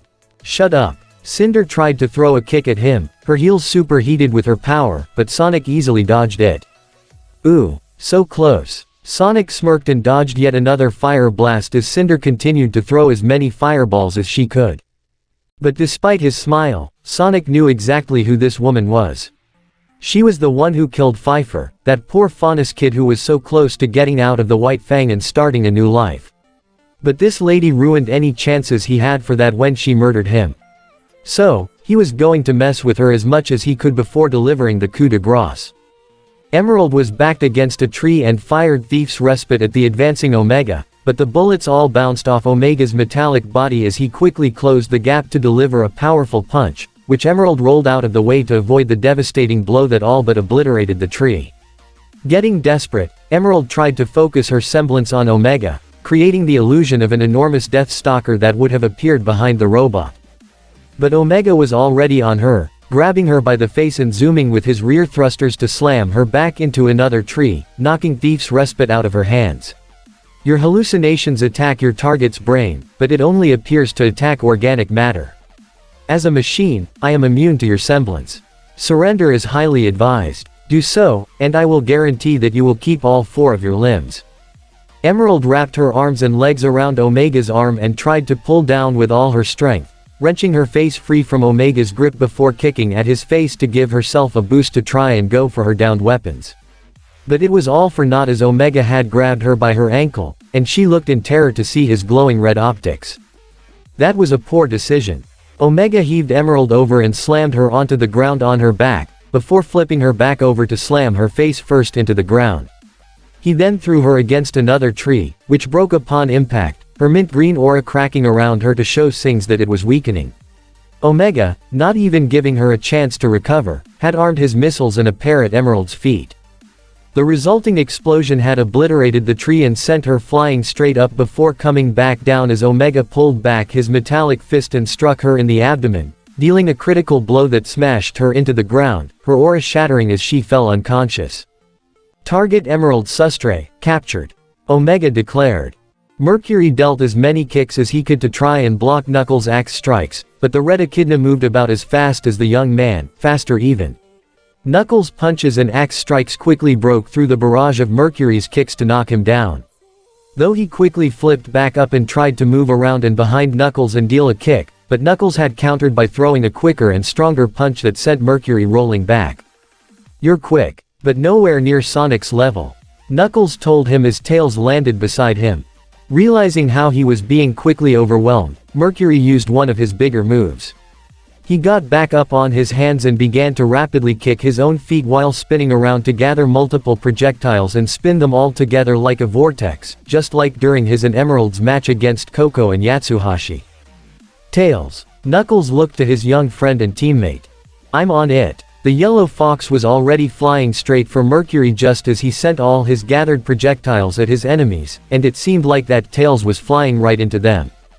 However, Tails had already made the necessary mental calculations that when he flew into the volley of projectiles, he quickly and nimbly dodged each and every one of them and quickly closed the gap, much to Mercury's own shock, right before Tails delivered a spindish to send Mercury flying up. Knuckles, meanwhile, braced himself as the projectiles all landed and exploded around him, but it was of little issue to the sturdy red echidna. As Mercury was sent straight upward, Tails had already met him in midair, the wing blades of Hurricane Gamma, charged and ready. Not bad for a little twerp, huh?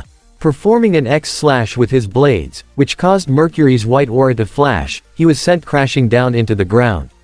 Upon impact, his aura shattered as he was knocked out. Amy swung her Pico Pico and moved herself with such speed and grace that she easily dodged and parried all the attacks that Neo swung at her. Amy spun her hammer like a fan and tried to swing up at Neo, but she appeared to use her umbrella to fly up and gain some distance. "On your right," Rouge called to her, to which Amy swung her hammer to strike at the illusion the real Neo was using for cover, knocking her down. Neo glared again at Rouge, who smiled and waved at her, but she couldn't do anything as Amy was already on her again, jumping into the air to bring down the Pico Pico, with Neo barely avoiding it before rolling out of the way. "Now she's in the air in front of you," Rouge called out again, causing Amy to leap up and swing her hammer vertically, smashing the illusion again and bringing Neo down once more. Amy landed with both her feet into Neo's stomach, knocking the wind out of her before smashing her hammer into the side of her face, causing her to roll across the ground. Neo was beyond furious at this. It was just like before. Her semblance was rendered useless because of that damned bat. She was making a fool out of her, and she wasn't even fighting her herself. She looked to see Rouge, still relaxing and enjoying herself, all while waving with a smirk. Neo's expression was one of pure rage as she wanted more than anything to make that bat bleed. She ran like a maniac, gunning straight for the tree, only for Amy to quickly appear in front of her and spin her Pico Pico quickly to unleash her tornado hammer move, creating a whirlwind that sent Neo flying up. She tried to use her parasol to steady herself in the flowing winds, but was caught off guard as Amy vaulted herself upward with a slam of her hammer to the ground, sending her straight up to where Amy dealt a strike to her jaw, causing Neo's pink aura to flash before she finished her off with another hammer strike to her face just as the tornado's effects wore off, knocking Neo to the ground before Amy finished her off with a final smash, shattering what was left of her aura and knocking her out. "Nice. 10 out of 10. Rouge pointed approvingly towards Amy, who gave her a thumbs up of her own. Meanwhile, Sonic had run up a rather tall tree with Cinder right behind him, using flames from her hands and feet to propel herself. 1-2. 1-2. Hustle, Missy. Sonic continued to taunt. He had made to the canopy just as Cinder hovered herself above him before throwing what fireballs she could. "Do you ever shut up?" she screamed in between huffed breaths, throwing every fireball at the tree and completely setting it ablaze. However, Sonic had already leapt down to the ground and ran all around the tree, creating a blue tornado around it to extinguish the flames and prevent a forest fire, while also pulling in Cinder before the tornado stopped and she was sent crashing hard back to the ground. "Nah, it's part of my charm." Sonic taunted once more as he appeared before her downed form as her own orange aura flashed. Clenching the ground tightly with her hand, she happened to glance behind her to see Shadow standing there with crossed arms, cutting off any chance to run. Suddenly, a spotlight was shined over them as all eyes turned up to see an Atlas military bullhead arrive on the scene, one of 4 total that had surrounded the area. One by one, they landed and secured the perimeter. At least 24 of Atlas soldiers all poured out and had their guns primed in her direction. Out of one dropship, stepped out Winter and the Ace Ops, and out of another stepped Ozpin, Ironwood, Glinda, and even Kiro. Stepping onto the scene was Omega, dragging the unconscious Emerald behind him, followed by Knuckles and Tails with the former carrying Mercury's form over his shoulder. And lastly were Amy and Rouge, who had flown onto the scene with the Bat carrying the pink hedgehog, who carried the knocked-out Neapolitan. All 3 of them were put together in a pile as the members of Team Sonic and Dark regrouped. She could not believe what was happening. Her whole team had been defeated. Her virus turned against her. Her cover blown, and she was surrounded with no chance of escape. If she fought back against this many enemies, even she knew that she would not survive. It was over. She could not accept it. But how? Why? This shouldn't be happening. She planned every detail. She was supposed to become the Fall Maiden, the first step to becoming the most powerful being on Remnant. This couldn't be the end. Her racing mind caused her eyes to look in all directions as she appeared to hyperventilate, but when her eyes set onto the blue hedgehog in front of her, all her focus came onto him. That's right. This was his fault. He did this. He set her up. Sabotaged her plans. If it weren't for him, she would have won by now. You. Me. Sonic pointed innocently towards himself. You've ruined everything. Her palms glowing with super heat, she tried to lash out at him, but he easily swerved around as she stumbled and landed face first onto the ground, but she quickly snarled back at him. This was supposed to be my victory. I was chosen. I was chosen to carry all the maiden powers. She chose me. Tails wondered, sharing glances with all his friends. He then looked to Ozpin's direction and saw an uncomfortable look on the man's face. "Who are you to challenge me?" Cinder continued her rant as she practically spat at Sonic's face. "You are nothing. An alien. A rat. You have no right to defy me. This is my destiny. I am the maiden. A chosen one. I am." She was cut off as Sonic smacked her across the face before pulling her in close and looking at her with a serious glare, his smile finally fading as he began to lay it into her. "You're a bully, and that's it. Amber, Pfeiffer, they didn't deserve what you did to them. You take the easy, nasty way out and get the quick reward." Big whoop. He threw her to the ground. "I do things the right way. I help others because I want to. I try to help them become better. Who am I? I'm a guy who loves adventure and helping as many people as I can. I'm Sonic the Hedgehog." With whatever little bits of strength she had, Cinder pushed herself up for one desperate attempt to finish Sonic off. Only for Shadow to zoom in, Rendite drawn, and deliver a final slash. Shadow appeared past Cinder, his sword drawn out, as her orange aura finally shattered. She fell to her knees, before her eyes rolled to the back of her head, and she fell face flat on the ground. "Move in. Secure them, now," Ironwood ordered, prompting all of his soldiers to advance and begin restraining the unconscious infiltrators. "Winter, Clover." Ironwood got their attention. "I want you and the Ace Ops to personally escort that one to a specialized cell onboard my ship." He pointed to the downed Cinder. "Don't give her an inch." "Understood, sir." Winter nodded. She and her fellow military huntsmen moved in to secure Cinder just as Emerald, Mercury, and Neo were all restrained and quickly loaded up onto the drop ships. Ozpin allowed himself to breathe a sigh of relief. They had managed to capture Amber's assailant and her whole team. And the best part, they had done it without even a single civilian casualty. Sonic's ambush had worked perfectly. Even his, mostly Kiro's, only condition to not include teams RWBY and JNPR into this ambush was still accepted, but he did suspect that they would soon learn of Amber as well. But first things first. The headmaster of Beacon saw Sonic approach him with a very serious expression. "We need to have a chat, Oz." "Indeed," Ozpin confirmed with a reluctant sigh. However, unbeknownst to any of them, everything that had transpired, from Cinder leading her team away from Beacon, to Sonic's ambush, to the one-sided fight, and the capture of Cinder's whole team, all of that was witnessed in the dark sky by a certain machine.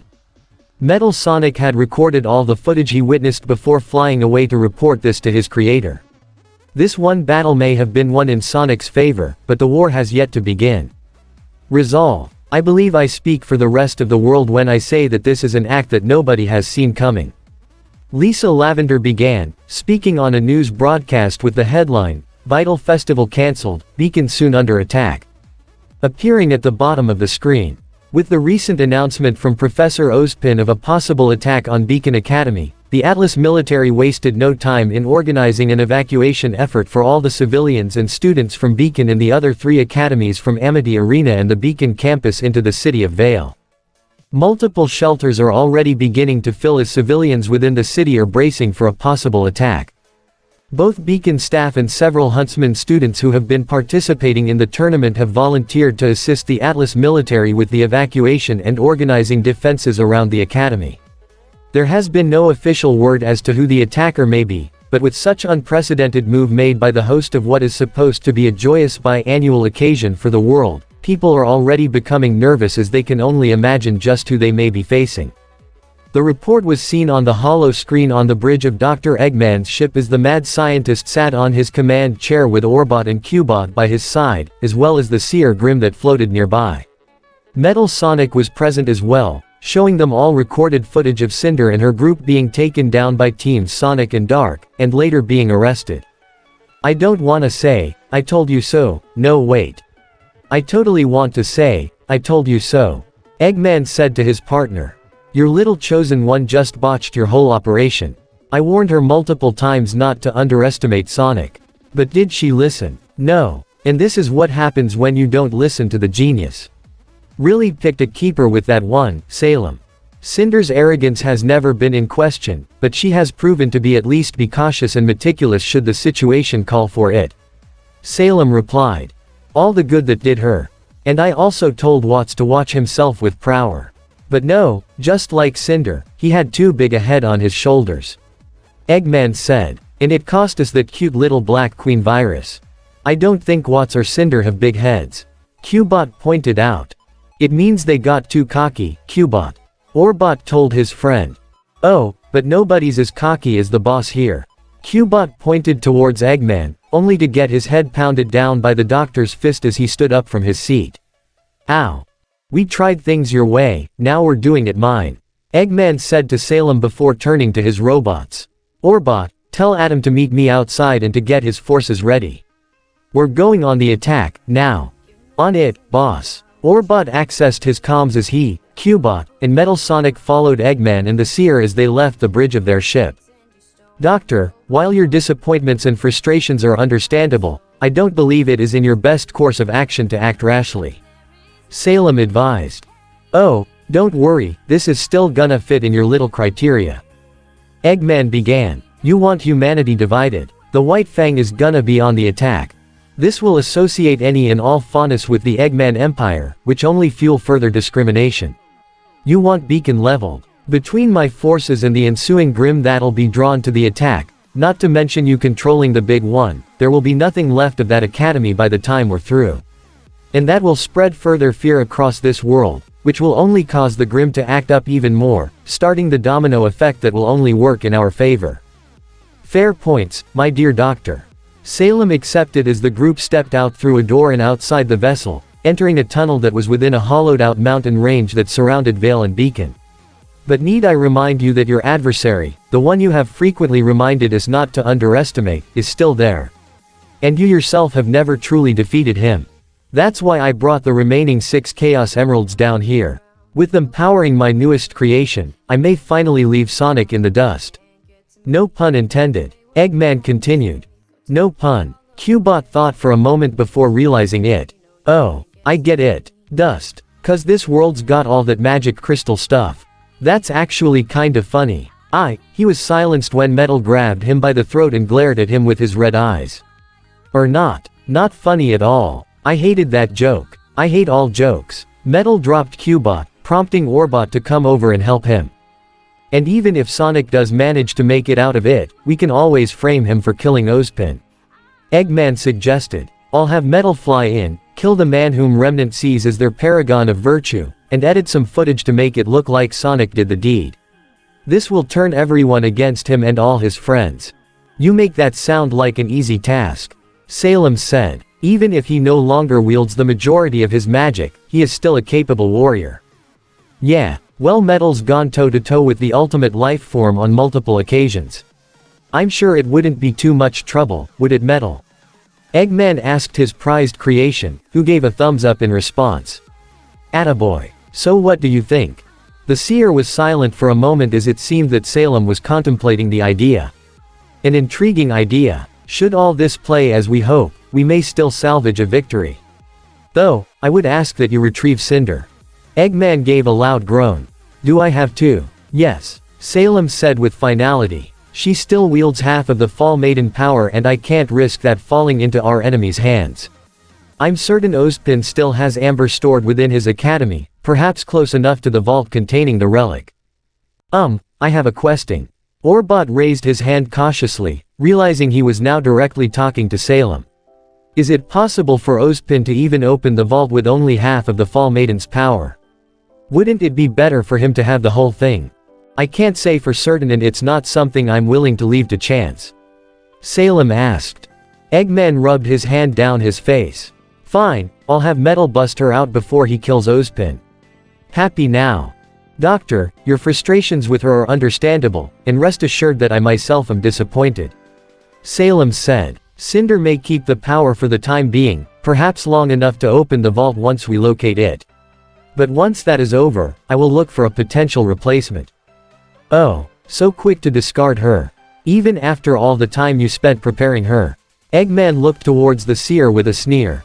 The beetle is what is necessary to steal the powers and has proven to be a success, while Cinder has proven to be neither successful nor necessary. Salem said. I will allow her to finish the job here, if only to gain the full power, and then remove it. Remnant has no shortage of orphans to manipulate. Glad to know we're on the same page then. Eggman snickered as the group made their way to the end of the tunnel, where Adam Taurus was leaning against the side of the exit and looking toward them expectantly. What's going on? Why did you call me? Cinder's plan failed, so now we're just gonna take the direct approach and attack Beacon. Eggman told him. How are your forces? See for yourself. Adam gestured outside, to where the group stepped onto a ledge to look down into a massive cavern where the entirety of the Veil branch of the White Fang had been gathered, which appeared to be over 1,000 Faunus soldiers. All of which seemed to be arming themselves with egg-tech weapons. Such weapons ranged from small guns to larger mech suits such as replicants of the Egg Centaurs, or even Egg Hawks. Excellent. Eggman sneered. Between our combined forces and the Grim that will be drawn in, Beacon will be nothing but a memory. Our deal still applies, doesn't it? Adam questioned. Take that up with my partner. Eggman gestured to the Seer Grim, which Adam observed curiously. Adam Taurus, correct. Dr. Robotnik has spoken quite highly of you. Salem began. Strong, ambitious, charismatic. Such traits would be most welcomed in my fold. Provided you are able to deliver results. You will have them. Adam said. Even if I can't meet with you now, may I at least know your name? A dark smoke was then produced from the seer's body, which ascended upward slightly before it began to take shape. A shape resembling something humanoid before it became more detailed and even colored to reveal the face and upper body of the one controlling it. My name is Salem, and it's a pleasure to finally meet you. Beacon Academy. The dorms were currently empty. All of the students that were previously staying there were either evacuating, or outside getting their tools and preparing for the coming battle. The only activity appeared from 5 certain veteran huntsmen, all from Atlas, as they stood outside a certain dorm room. Doesn't this seem a bit overkill? Marrow asked his teammates. All 5 of us guarding just one student. You heard the general's orders. She doesn't leave that room unless he says otherwise. Harriet said. So, we're just holding this kid prisoner? Marrow questioned. No, Marrow, we're protecting her. Clover told her. James told us that her life could be in danger, so he is assigning us to watch over her. But from what? Marrow asked. And why us? Why not have some of his robots? We should be outside with everyone else. I'm with the kid on this one. Elm spoke up. There's a fight coming, and we should be on the front line with all our men. As much as I too would like to stand by our soldiers and fight alongside them, the general gave us explicit orders to protect Miss Nikos. Vine said. I talked with James, and he said that Eggman could potentially target her because of her semblance. Clover explained. Her polarity against his metal machines would make her a threat to him. You ask me, that's all the more reason for her to join the fight instead of locking her up. Marrow pointed out. A fair point, but that's not up to us. Vine responded. Pyrrha herself sat alone on her bed inside the dorm room that she had shared with her team. Despite the ace ops outside saying this was for her protection, she felt like she was being held prisoner, and it wasn't hard to see why. She had seen Amber and knew a secret that only Ironwood, Ozpin, and a handful of people in all of Remnant know. This was to prevent that secret from getting out. She couldn't tell the ace ops outside about it. They wouldn't believe her, as it would be her word against that of the general they trusted and reported to. Of course, there was the matter of the Fall Maiden itself that left her concerned. She had been selected to receive the power of someone felt to be in a fairy tale, or rather half of it. Based on what she had learned, if she had inherited the complete power of the Fall Maiden naturally, she would still be herself, albeit with extraordinary power, but still her. In this case, however, her soul would merge with that of another. If she did decide to accept Amber's power, what would happen to her? Would she be herself? Would she turn into Amber, and Amber would take over her life? Or would she become someone else entirely and cease to exist altogether? And why her? Oh, she could take a guess. What Ozpin had said to her before about being one of the best students in his academy, that lined up perfectly with her identity as the invincible girl. The best student, and soon to be huntress in the world, the one that was on the pedestal that no one else could reach. And the only one to stand at the top. It would make sense to give unimaginable magic power to someone like that. Once again, everyone was seeing her for what she was, not who. She felt so alone, just like how she was when she first arrived at Beacon. Suddenly, Shadow the Hedgehog appeared in front of her in a flash of light, much to her shock. Shad, MMMPH. She was quickly silenced as he was already at her, clasping his hand over her mouth. The black hedgehog motioned his finger over his own mouth and shifted his eyes towards the door, silently telling her to be quiet and not alert those outside, to which she replied with a nod of understanding.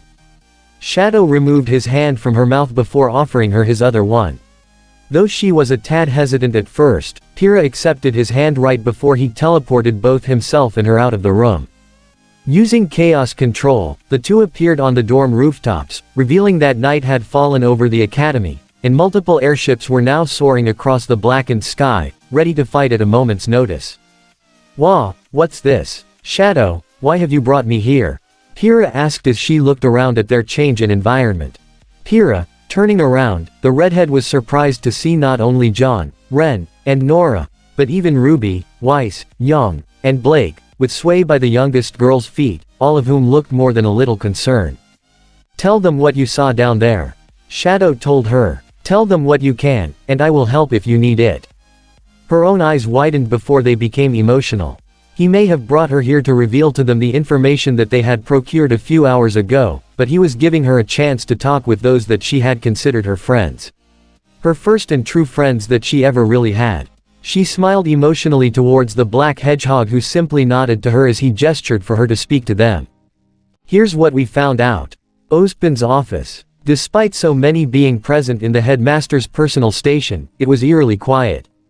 The only sound was the ongoing gears of the clock tower that they were currently inside. Ozpin himself sat at his desk with Kiro, Glinda, and Ironwood flanking his sides. And across from him were Sonic, Tails, Knuckles, Amy, Rouge, and Omega. It wasn't hard to understand why it was so quiet and so tense in this one moment. The two hedgehogs, Echidna, and Bat all glared harshly at the teachers, while the young fox had an expression of disappointment on his face. Omega had no real face to show any distinguishing emotions, but the glow in his optics suggested that he was viewing the humans in front of him as potential threats. The feeling of tension and distrust was rather mutual on both sides as well, particularly with Kiro and Ironwood as they glared back at those glaring at them. It was a rare sight to see the veteran huntsman and military general on the same page. Glinda at least had the decency to look ashamed, while Ozpin seemed to have a stoic yet understanding expression of his own. And will Shadow be joining? Ozpin broke the silence. He is patrolling the perimeter of the academy, keeping a watch for Eggman's inevitable attack.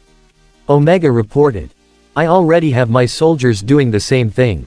Ironwood said. Yeah well, Shadow's always been one to handle things himself. Rouge said. Like how you hacked into our systems, stole blueprints for the building and snuck into that vault. Kiro questioned spitefully. You mean the vault that contains a half-dead girl? Knuckles glared. Look, I'm sorry that we went behind your back with my antivirus, secondary program, but you did the same thing to us. Tails pointed out. We told everything we knew about Eggman, the Chaos Emeralds, and even some of our past enemies that we've fought and beaten. We were open with you when we first came here. That's how trust is supposed to work. Amy stated. But even after that, you didn't trust us. It wasn't that we didn't trust you, Glinda tried to ease the situation. We intended to bring you in. And the situation regarding Amber is unique, and not something that we'd even think about doing. Come on, you gotta admit that little soul-sucking machine you got down there, Rouge pointed out. That's not what it is. Ironwood said. It is machine designed to siphon aura and transfer it to another. Omega retorted. You have said explicitly how aura is an extension of an organic being's soul on Remnant. Logically speaking, the transfer of one's aura is the transfer of one's soul. Is that not correct? Yes, that is true, Ozpin admitted. But as Glinda said, this situation is explicitly unique. So, explain it to us. Tails told them. We can't do that yet. Kiro said, which earned looks of ire from all of the anthropomorphs present. Only until we know for certain that you're with us. Unless you agree to that, you guys hit the road. Do you really think you're in any sort of position to ask for something like that? Knuckles questioned as he briefly pounded his fists together, prompting Kiro to grasp the handle of his sheathed weapon. Sonic then stepped forward and looked directly at Ozpin, the fastest thing alive, making eye contact with the headmaster of Beacon before speaking. Look, even with any kind of context, you have to admit that what you have downstairs is really in the moral gray area that is leaning very close to black.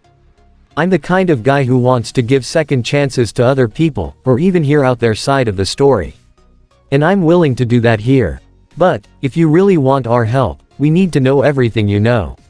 All your cards, on the table, right now.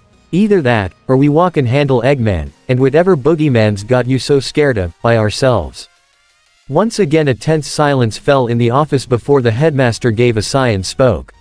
Very well. Oz, Kiro was ready to protest, along with Ironwood, but Ozpin held up his hand to silence them. I was a fool to delay this. He spoke. Perhaps we should have said something sooner. I can see now that if we are to have Sonic's help, we must tell him everything. As much as Kiro and Ironwood wanted to protest, they chose not to and decided to trust Ozpin while Glinda looked relieved. Sonic backed closer to his friends as they looked at them expectantly. You have had your fair share of encounters with deities, correct? He asked. Yep, Sonic confirmed. We've fought at least 3. Well, Remnant was once home to 2. Ozpin began. A pair of brothers. The eldest was known as the God of Light, and he brought life to Remnant. His younger brother, known as the God of Darkness, had a desire to destroy life. The elder would create plants, water, and enrich the world, while the younger would create famine and plagues to destroy all that his brother would create, but life would always return, like day and night. That sounds familiar. Tails said, sharing eye contact with Sonic, who looked at his own wrist where he still had Chip's necklace, now acting as a bracelet for him. When the God of Light created sentient life in the form of animals, the Brother of Darkness mirrored his elder's actions and created his own form of life, if you can call it that. Ozpin continued. Creatures that could move and act as if they were alive, but not truly. Anti-life, so to speak. And like their creator, their only desire was to destroy.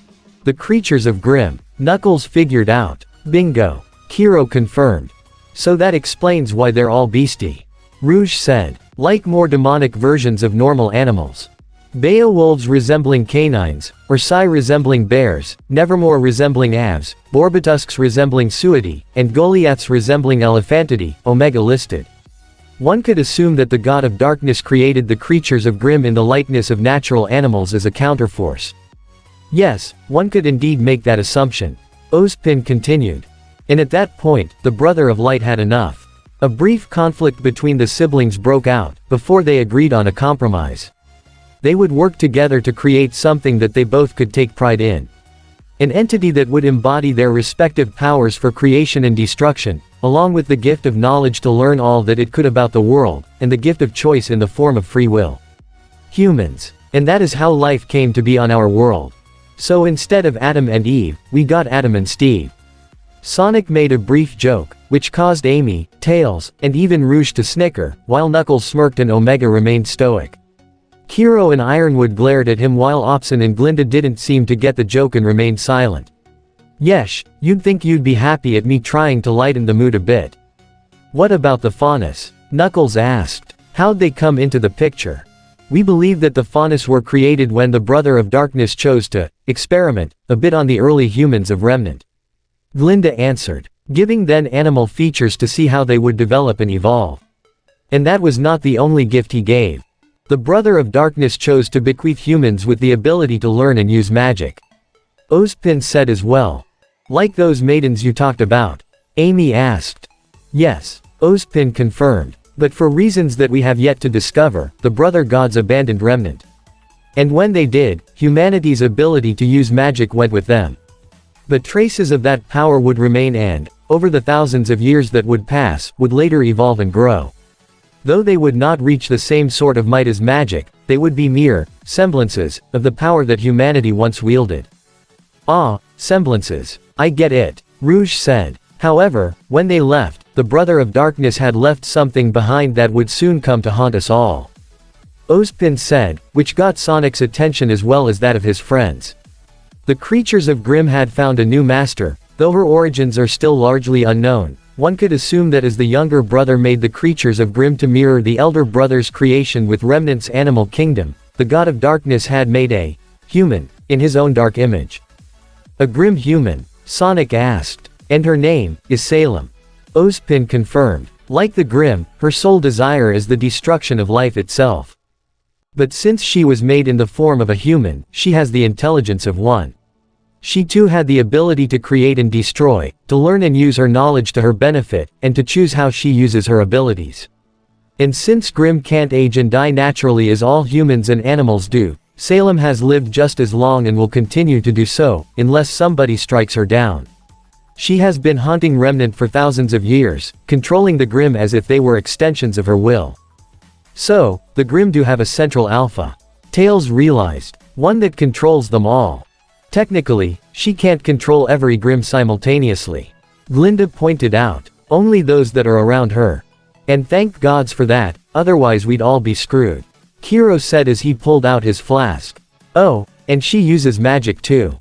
Excuse me, Amy questioned. But didn't you literally just say that your people lost the ability to use magic when the brothers left? Look who's been listening, Kiro said in sarcastic drama, much to Amy's annoyance. You can at least tone down the attitude. The pink hedgehog said with hands on her hips and lowered eyelids. You sure you're Ruby's uncle? 'Cause it's kinda hard to picture how someone so bubbly can be related to a cynic like you. You wanna go, Pinky? Kiro questioned irritably. Enough, Kiro. Ozpin stopped him before it could get tense all over again. Yes, Salem does possess the ability to use magic like the early humanity, despite the past and current generations no longer able to. But just because she bears the appearance and intelligence of a human, doesn't mean she is one. She is essentially a dark reflection of us all. Her ability to use magic, as well as command the Grimm as their queen, make her the most powerful being in all of Remnant. And you think she's the one that Eggman's working with? Sonic asked. All evidence seems to point to that, yes. Ironwood confirmed. And he wouldn't be the first. For the past thousands of years, as far as we can tell, Salem has had more than just Grimm under her command. She's been able to coerce people to her side as well. Like that Cinder kid, Rouge pointed out. Salem's ability to manipulate others is arguably her greatest weapon. Ozpin explained. She attracts the worst people to her side, taking advantage of their own greed or hatred, or even coercing more tragic souls who have lost those they held dear to join her, under the promises of revenge or even finding some manner of peace. Many good and innocent people have fell to her machinations, and have become mere shadows of their former selves under her influence. There was a look of sadness in his eyes as he said that, something that Sonic noticed. Maybe some people that Ozpin knew had fallen for Salem's tricks and schemes. No surprise, he's met more than his fair share of manipulators, as well as people who had good intentions but took them to an extreme. Okay, so if Salem is basically the ultimate evil that wants to destroy the world, then why not warn everyone? The Blue Hedgehog asked. Why keep all this a secret? Ozpin and his group shared glances with each other before Glinda answered. From what we understand, this used to be common knowledge. Sewa. Sonic questioned as more than a few of his friends raised their eyebrows. How do you think legends and fairy tales get started? Kiro asked rhetorically. Even the craziest ones come from somewhere. This brotherhood did not start with us. Ironwood gestured to himself and his cohorts for emphasis. Many have done battle against Salem in the past, that includes the past maidens. As you are aware by now though, the creatures of Grimm are drawn in by negative emotions. Salem easily used that her advantage, sowing seeds for discourse and conflict throughout the centuries, hoping to start a war big enough to turn all of humanity against each other and leaving the Grimm to finish the rest. Like that great war you had less than a century ago? Knuckles asked. We don't know for certain if Salem was responsible for starting that particular conflict, but it wouldn't be a surprise if she did have a hand in it. Glinda answered. What of the maidens? Omega inquired. You had stated that once the brother gods abandoned your world, your species lost the ability to use magic. Yet these maidens still possess that ability. What is the reason for that? Ozpin hesitated a moment before answering. One would assume that the brothers had sensed Salem's rise to power. To combat her, the God of Light had chosen a champion and gave him the ability to use magic. And that champion passed his power to the maidens. Tails figured out. Correct. Ozpin nodded. However, Salem saw this as an opportunity. Under the right circumstance, Salem could manipulate the maidens over to her side as she had for many others. So, this brotherhood chose to remove the maidens from the public eye in order to protect them, allowing their existence to fade into legend, Salem included. Ironwood said. Blissful ignorance. Rouge said. Not the words I would use, but yes. Ozpin said. I apologize for not telling you any of this sooner. But I feared that if this information were to leak out, especially regarding Amber, it would lead to panic or even an uproar, which would inevitably draw the Grimm closer to our borders. Alright, I get that. Sonic seemed to understand that much at least. So, who else is involved in this little Illuminati you got? Aside from those gathered here, Headmasters Theodore and Lionheart of Shade and Haven respectively. Ozpin answered. What about Winter or the Ace Ops? Amy asked. No, they are not aware. Ironwood answered. Not even Professor Polendina. Tails asked, making sure to avoid using Penny's name. Though if Pietro was involved, it would then explain why Penny was made, to fight Salem.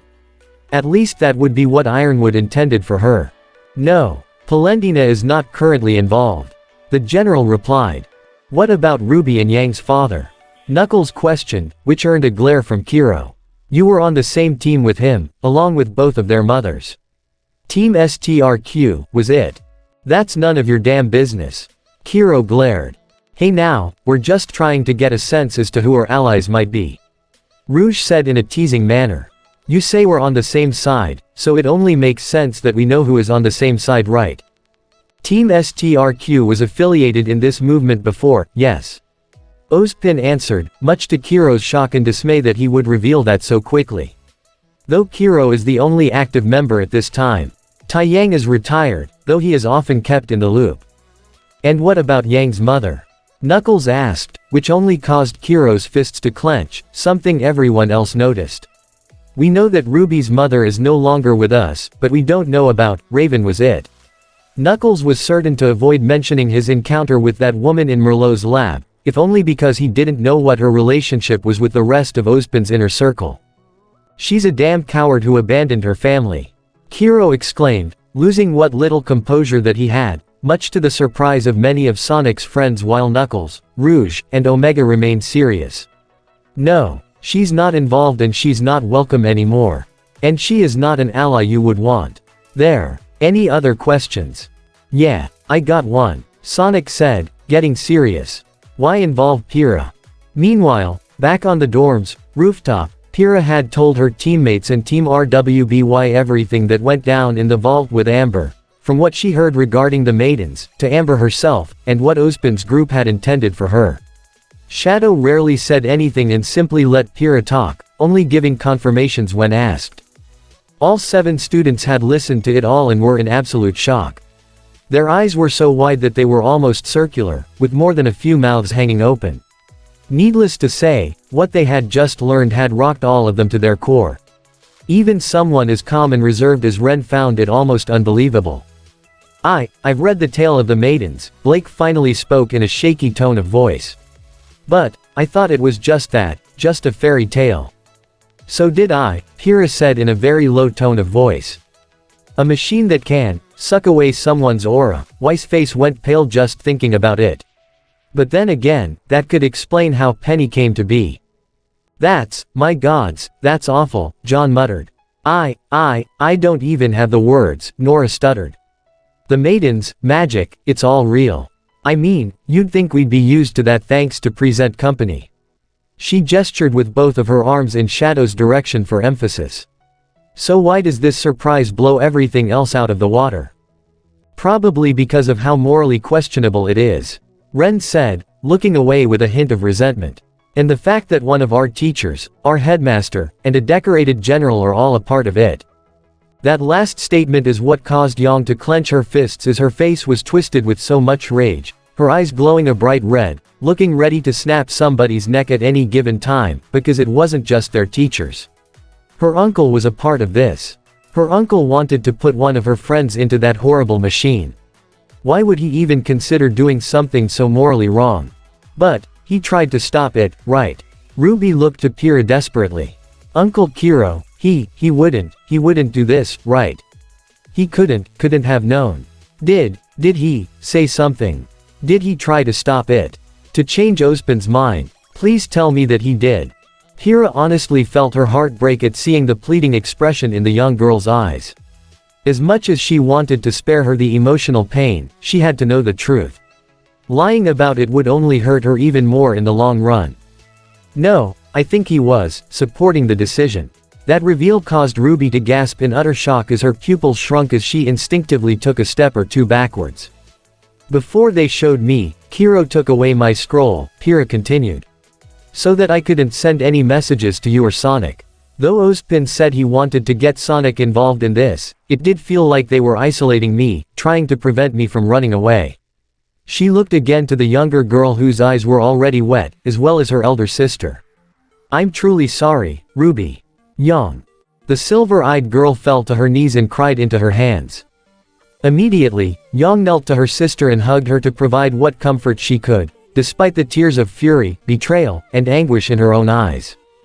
Weiss and Blake followed along, as they too put comforting hands and arms around their partners and teammates, the two even sharing eye contact as they could also see the hurt in their eyes, the hurt that could only come from the betrayal of someone that wasn't who they felt they were. They both knew that pain all too well. Even Sway whined and whimpered as he snuggled himself up next to the crying RWBY to try and comfort her. The instant he saw RWBY break down, Shadow's fury boiled over. His gloved fists clenched so tightly, it was a miracle that they didn't rip. No child should ever have to suffer this kind of betrayal from a loved one. Despite the protectiveness that he prostrated over his nieces, Kiro had deceived and even manipulated them. He manipulated children, his own family. Shadow understood that feeling all too well, and just how unforgivable it is. Well, obviously you're not gonna do it, right? John said, looking towards Pyrrha. But he grew concerned when she didn't respond right away, and even looked away from him. Right. Despite not giving a clear answer, it seemed like the message was made clear to her teammates. You're actually considering it, Nora all but screamed. Pyrrha, you can't be serious. I know what you're all thinking, she tried to say. Ozpin and the others want to risk your life, your soul, in a procedure in where even they don't know the outcome. Ren stated in a tone that was unlike any quiet or reserved manner he had shown in the past. And you don't even know why they want to do it. Why would you even think about doing something so reckless with so little information? That's what huntsmen do, isn't it? Pyrrha asked. They risk their lives for the greater good. There is a big difference between risking your life in a fight, and risking your literal soul just because someone else is telling you to do so. Ren argued. Exactly. Nora agreed. I can't believe you would even think about doing that. Or at the very least, not even talking to us about it. I'm talking to you now, aren't I? Pyrrha replied. And I haven't made a decision yet. It's still off the table. John said. I'm the leader of this team, and I'm not willing to risk your life for something so insane. And I don't give a damn what Ozpin has to say about it. And what of Amber? Pyrrha asked. She would still die. Shadow said immediately, getting their attention as Team JNPR turned towards him. With her aura completely drained, her life would come to an end. And even without this procedure, her body is too severely damaged and beyond recovery. Yes, but wouldn't undergoing the procedure be a mercy? Pyrrha pointed out. You yourself said that keeping her in that state is cruel. There are more efficient ways to put someone out of their misery than risking your own life as well. Shadow responded. There are at least 6 different ways that I can do so, quickly and painlessly. But if the maidens are as powerful as Ozpin says they are, and I do not believe he was lying about that, we can't run the risk of that kind of power falling into Eggman's hands. Pyrrha said. But they caught Cinder. John stated. Even if that is true, if Amber dies, Cinder could receive the rest of her power. Pyrrha said. And I would rather not somebody else be put in such an agonizing position as to having their own identity potentially erased when someone, more capable and or willing, can do it. Despite how serious and genuine she was in her arguments, there was still some hesitation in her voice. Even Nora couldn't find a response to that. She couldn't picture anybody making a choice like that. But that didn't mean she wanted her own teammate and friend to do it either. John also looked away in frustration. It was just like Pyrrha to not think of herself and put more priority on those around her. And while he admired her for that, he hated the very idea of her throwing her life or identity away like this. Ren then looked towards Shadow. Have you or Sonic ever had to deal with anything like this before? The black hedgehog closed his eyes for a brief moment. There has only been one situation that has been even remotely similar. This was enough to draw the attention of Team RWBY, with Ruby sniffling as she tried to sit up, prompting Sway to hop into her lap while Young, Blake, and Weiss were still at her sides as they too paid attention to what Shadow had to say. There was once powerful entity that was forcibly ripped into 2 halves. He began. Those halves manifested as separate beings altogether. One was a force of unbridled destruction that obliterated everything in its path. Like the Grim? John asked. Worse. Shadow replied. It consumed an entire planet in flames. No force could stop it permanently. Even the likes of Sonic and myself couldn't completely destroy it, only stall it. You're kidding. Nora and the others' faces went pale just imagining that. Something even the 2 of you together couldn't stop. What of the other half? Ren asked. It gained sentience and manifested into a creature that had its own mind and will. Shadow explained, looking away as he recalled that particular adversary. He wasn't as physically powerful as his other half, but his malevolence knew no bounds. Even Eggman and myself fell prey to his schemes. So, how did you beat him? Ruby stuttered. I mean, you did, beat him, right? We did. Shadow confirmed. You don't need the details, but those 2 halves would reunite as the original entity that was separated. It took all our combined power, as all as that of newfound allies, to defeat it. Even Eggman had no choice but to aid us for his own survival. But even with all that, it still came at great cost. He closed his eyes, remembering how they had to erase an entire timeline just to stop that monster. That was by far the most dangerous and powerful adversary they had ever faced. But he would spare these children the details, particularly how Sonic died during that conflict. They were already going through such emotional turmoil already. Which was the reason he had yet to tell Yang about his encounter with her birth mother in the Emerald Forest. Yang was clearly the most emotional out of all the students that they were working with, and finding out about her birth mother's presence on top of her uncle's betrayal could potentially destroy her emotionally. He will tell her about Raven though, but not quite yet. Not until the current crisis was settled. And because of that experience, I can at least take a guess as to what could happen with Pyrrha if she decides to undergo the procedure. Shadow continued. The way I see it, there are 3 possibilities. The first, is because of Amber's aura being weakened in her current state, Pyrrha's would be able to overcome and absorb it, strengthening her own in the process. She would gain half of the Fall Maiden's power, but her identity would remain the same. The second, is that Amber's soul manifests in Pyrrha's body alongside her own. Essentially two beings sharing one body. The second possibility caused everyone to look in even further shock as they could only imagine it. Blake happened to recall reading a certain book that had a man go through a similar dilemma and would dread Pyrrha going through something like that herself. Even Pyrrha was clearly uncomfortable with it herself as she pictured it. And the last one? John asked, but he had a feeling he wouldn't like it. Both their souls merge and manifest as a new entity. Shadow answered. Neither Pyrrha, nor Amber. Both are erased as a new being takes their place. All of them could only look in dread and horror. They couldn't even imagine something like that. But that's merely an assumption. I don't know for certain what would happen. Shadow said. And because of that, I am against you making that sort of choice. He looked to see Pyrrha about to object and pointed at her to silence her as he continued. Huntsmen and huntresses must risk their lives to protect the weak, even if it is uncertain, that is true. But you are not a huntress, you are a student. A child. Too young and not ready to make such a difficult choice. And even if that weren't the case, what do you think would happen to those you care for if you were to disappear? I don't. Pyrrha didn't seem to have an answer to that. Please don't do it, Pyrrha. She turned around to see John with a pleading expression on his face. Before I came here, I was nothing. I didn't have any friends, until I met you, and all of them. He gestured to his own team as well as Team RWBY. I was total garbage, but you saw something in me that even I didn't. You were the first person to actually believe in me, to believe that I could become a huntsman, even after I treated you like dirt. You're my best friend, you mean so much to me that I didn't even think was possible, and I don't want to lose that, I don't want to lose you. Please don't do this. He was in tears as he pleaded with her, and seeing him cry and break down like that honestly brought tears to Pyrrha's eyes as well. The same goes for me too. Nora pleaded and cried as she grabbed Pyrrha's arm. I don't want to lose my friend either. We love you, Pyrrha. If we lost you, it would hurt us, hurt me, I can't, please. I lost my family when I was a child, Ren spoke next, his normally straight voice now cracking. For years, all I had was Nora, until I came here. Now I have John, and you, and them. He gestured to Team RWBY as well. I have a new family now, and I don't want to lose anyone else. You guys, Pyrrha didn't know what to say.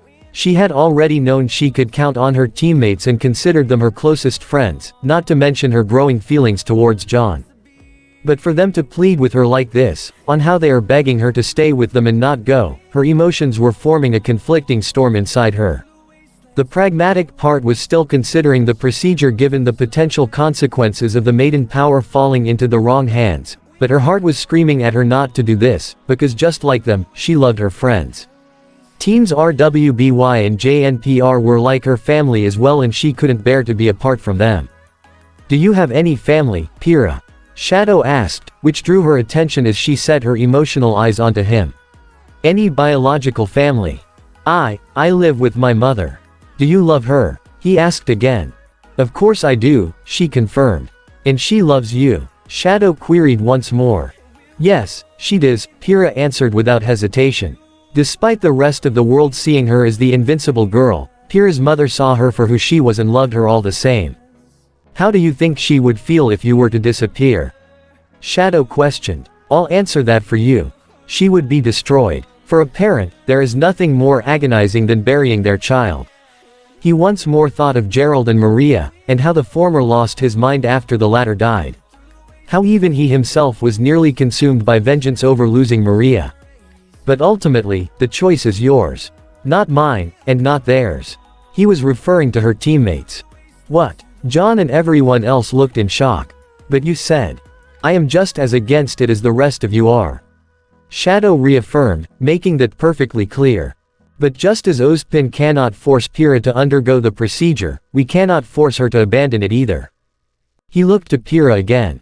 You are considering the consequences of what would happen if you say, no, but that seems more like Ozpin's thoughts than your own.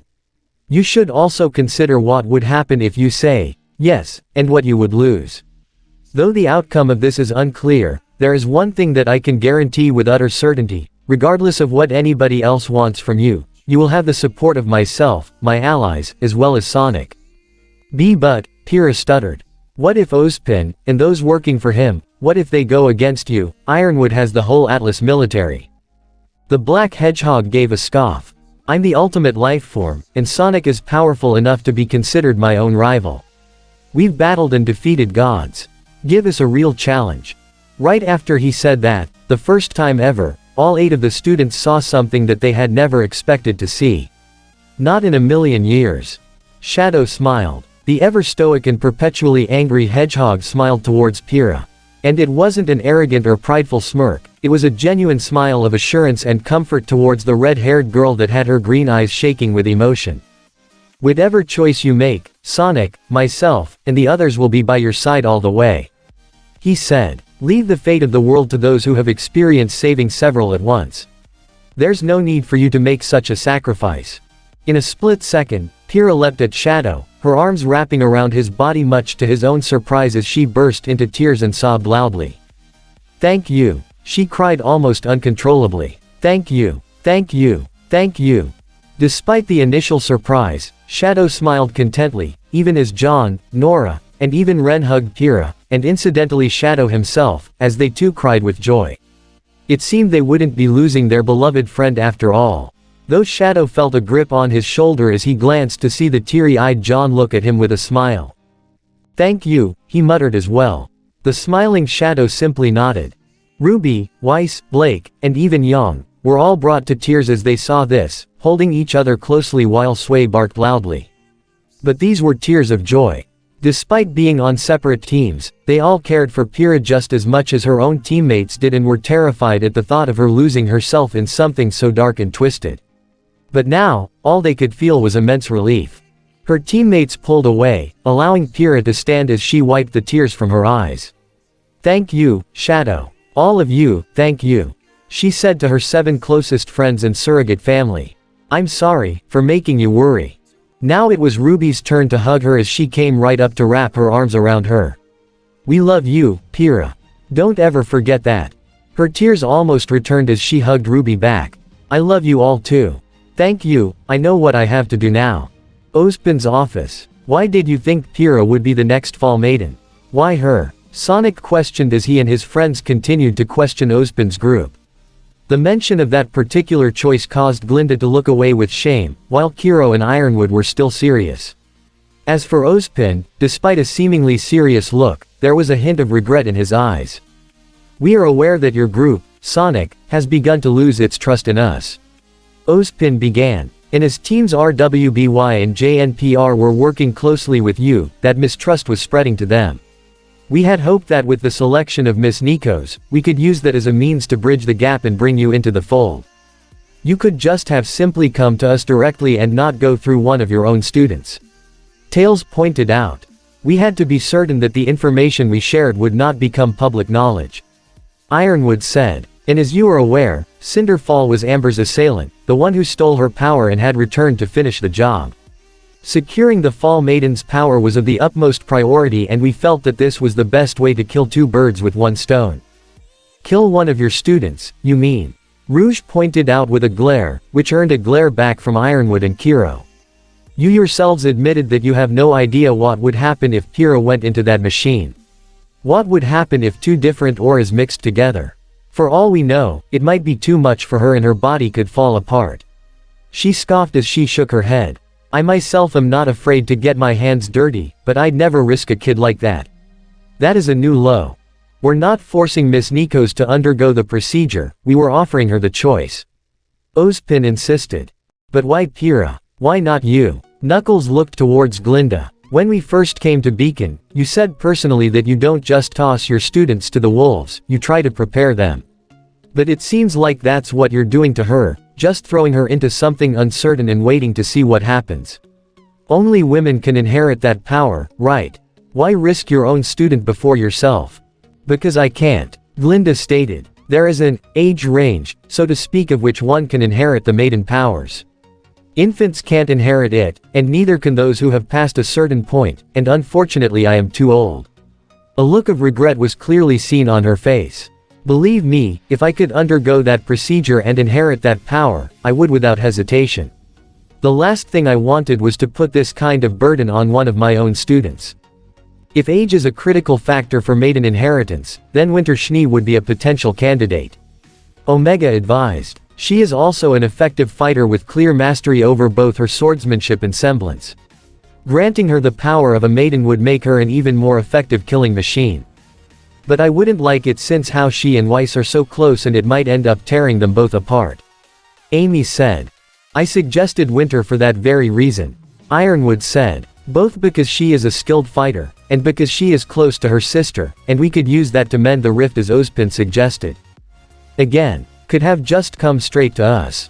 Sonic reminded. Would have been way easier. I decided against Winter because she is a soldier, and a soldier is not what I'm looking for. Ozpin put in. I'm looking for a guardian, someone who can be a symbol of comfort, not conflict. Okay, I got some questions. Tails said, raising his hand even. Forgetting about the aura transfer machine right now, you said that someone can become a maiden if she is the last person in the previous maiden's thoughts. Well, if that's the case, can someone have more than one power? I don't follow. Ozpin replied. Let's say for example, the current Spring Maiden dies and her last thoughts are on the current Winter Maiden. Tails explained. Would that individual, who already has a maiden power, inherit another? I mean, all the maiden powers came from a single source, right? It would make sense. Ah, I see. Ozpin understood. Truthfully, I do not know. It is a possibility that one could inherit more than one maiden power, but it is also equally possible that because the body is already serving as a vessel, that it can no longer inherit any further power, so that of the deceased would end up to someone random. Alright, one more question. Tails went on. How would they give up the power? What if they no longer want it? Can't they pass it on to someone else? That caused Ozpin to wince as he and Glinda shared concerning thoughts with Ironwood and even Kiro looking uncomfortable at that.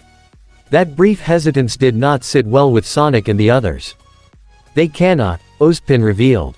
What? Knuckles all but narrowed his eyes. A maiden cannot give up their power of their own accord. Ozpin revealed. The only way they lose the power, as if they lose their life. It became deathly silent as they let that sink in. It wasn't long before all their eyes narrowed as all of them, Rouge, Amy, Tails, Knuckles, and even Sonic, all felt anger brewing inside them as fists clenched tightly. Are you serious? Sonic exclaimed, which caused Glinda to back away in shock. Even Kiro and Ironwood were caught off guard.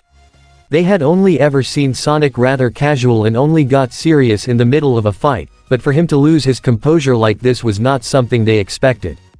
Ozpin however could only hang his head down as the blue hedgehog went on. They can't give up their power unless they freaking die. They're stuck with it forever. Yes, Ozpin confirmed reluctantly. Sonic grabbed his own quills in frustration. As said before, Salem's manipulations are not to be underestimated. Ozpin stated. She could trick and manipulate the maidens into relinquishing their powers, or even forcing them to do so. As much as I do not like the burden that comes with their abilities, giving them the ability to give it up would create more risks. I can't believe you'd even think about doing that to Pyrrha. Sonic shouted at Ozpin with an angry look on his face. Even if she's still alive and still herself after all aura transfer stuff, you're not only cursing her with a power that she can't get rid of, but you'd have her spend the rest of her life, alone. Hold on a moment, that's not, Glinda tried to speak. No, I'm not done. Sonic slammed his hands on Ozpin's desk. You said that the maidens don't officially exist. You erased their history to keep them away from Salem. Which means they're basically living alone forever. If Pyrrha decides to become your next fall maiden, she won't ever see her friends or family again. Hell, as far as Remnant's concerned, she won't exist anymore. I wouldn't phrase it like that, Ozpin tried. Don't you roundabout this. Sonic exclaimed angrily as he pointed directly at the professor, silencing him. Kiro looked ready to step in, only for Glinda to keep him back as Knuckles and Tails stepped in front to keep Kiro away from Sonic while Rouge, Omega and Amy eyed Ironwood who hadn't moved from his spot. The looks in each of their eyes told the adults that they all were in complete agreement with their blue friend. Even Omega, who is a literal weapon himself, had been abandoned and thrown away, left to rust in a dark pit where nobody would ever know of his existence, would never wish that same fate on an innocent. I will admit, should Miss Nikos accept this offer, she would have to disappear, for her protection. Ozpin said. And if she doesn't? Sonic questioned. If you really want my help Oz, then I need to know one thing from you right now. What if Pyrrha said, no? If she doesn't want that power, would you force her against her will to become your fall maiden? I would not. Ozpin stood up from his spot, his tone rising and his face becoming serious as he looked at the glaring hedgehog who didn't back down. Ozpin then lowered his tone before speaking again. Look, I admit that I've made probably more mistakes than anyone in human history. I've made hard choices, and many of them did not turn out as well as I had hoped. But the one line that I will not cross under any circumstance, is to force an innocent soul to do something that they do not want to do. If Miss Nikos declines, then I will respect her choice. Sonic could tell from the look in his eyes that Ozpin spoke the truth. Guess he really did have lines that he wouldn't cross. With that, Sonic said nothing and simply backed away, showing that he understood, but that didn't mean that he liked it. You still didn't answer my question. The blue hedgehog said again. Why even consider Pyrrha? There's gotta be more to it than just bridging the gap. Otherwise you would have probably chosen Nora, Weiss, Blake, Young, or even RWBY. That caused Kiro to growl loudly. Why Pyrrha specifically? Tell me now, Ozpin. Once more, Ozpin sighed before responding. Miss Nikos is a capable fighter, perhaps one of the best in my academy. She's intelligent, emphatic, strong, well admired among her peers. She cares deeply for others and because of that, I believe she is ready. Amy then laughed out loud. The pink hedgehog laughed as if she was just told a hilarious joke. And that did not sit well with Ozpin's group. Is something funny, Miss Rose? Ozpin asked. Amy stopped laughing for a moment and then gave her answer. Yeah, what's funny is how someone who seems so wise and experienced clearly doesn't know anything about his students. You really think Pyrrha is ready for that kind of burden? Her smile faded as she looked more than a little serious. Let me tell you right now why she's not. Sure, she's a good fighter and she's got a good heart, I've seen that myself. But, that's also put her up on a pedestal, one so high that nobody, not a single one of her fellow students, feel they could ever reach. And she hates that. Everyone in and out of this school only see her as the invincible girl, someone who is untouchable, someone cannot be bested or beaten. And because of that, she can't form any kind of meaningful connections with anyone. She said that herself to me that before she even came to Beacon, she had no friends at all. No real ones anyway. Because nobody felt they could ever be good enough for her. She came to Beacon, alone. Even some of her own teammates felt that way about her at first. Now look at her. She's made friendships that will last her a lifetime. Her teammates, including Team RWBY, they all love her. We see her as our friend too. We see Pyrrha Nikos, not the invincible girl. You would isolate her from everyone she loved if she chose to accept what you are offering her. You'd make her alone all over again, maybe even worse than how she was before. That's probably the reason why they chose her. Rouge spoke up. Speaking as someone who knows a thing or two about manipulation, they probably selected her because she was isolated before, so it would be easier for someone who is more used to isolation to be all alone again. That is not, Glinda tried. That's exactly what you're asking her. Amy stated. You're asking her to leave behind everyone she's ever known. Maybe even herself. The enemy we face, Ironwood said. Yeah, Salem's dangerous. You made that clear, Knuckles said. Which is why you should have just come directly to us and not through those kids. Isn't that what you're doing? Kiro questioned spitefully. I'm sorry, what? Amy turned her ire towards him with hands on her hips. You've been having those kids fight that egg guy since day one. Kiro went on. You say we don't care. You are having them work behind our backs and getting involved in a war that they shouldn't be a part of. And yet you volunteered one of those children to become a living weapon as the next Fall Maiden. Omega countered. The maidens are not weapons. Glinda argued. They live in isolation unless you call them for help. What else would you call that? Rouge questioned. And we're not using RWBY and the others, they volunteered. Tails said. We also told them that if it got too dangerous, they would be out and they agreed to that. We haven't lied or manipulated them the way you did. We're not manipulating. Kiro raised his voice. You lied to your nieces. Knuckles listed. You lied to them about what's going on in the world, and about their own family. How is that not manipulation? My damn family is none of your business. Kiro yelled. They may be your family, but they're our friends. Sonic stepped forward. And when you manipulate someone like that, someone who trusts or even loves you, that crosses a line. If Salem's as dangerous as you say she is, and she's working with Eggman, then we won't have them in the fight anymore. You, on the other hand, he pointed to Ozpin. Or a hypocrite who is trying to draft one of those kids into your secret war. I get that you want to avoid causing a panic because of all the Grimm so you don't tell the world about Salem. I get that. But using kids like what you're doing is unacceptable. Let me make this clear right now. You want our help fighting Salem and Eggman. Fine. We'll fight them. We'll work to protect Remnant and its people. But if you really intend to use Pyrrha or any of her friends, or any other kid, as disposable pawns in this war of yours, you're gonna have to go through me, he declared as he had Caliburn drawn and ready to fight at any given moment. And it wasn't just Sonic.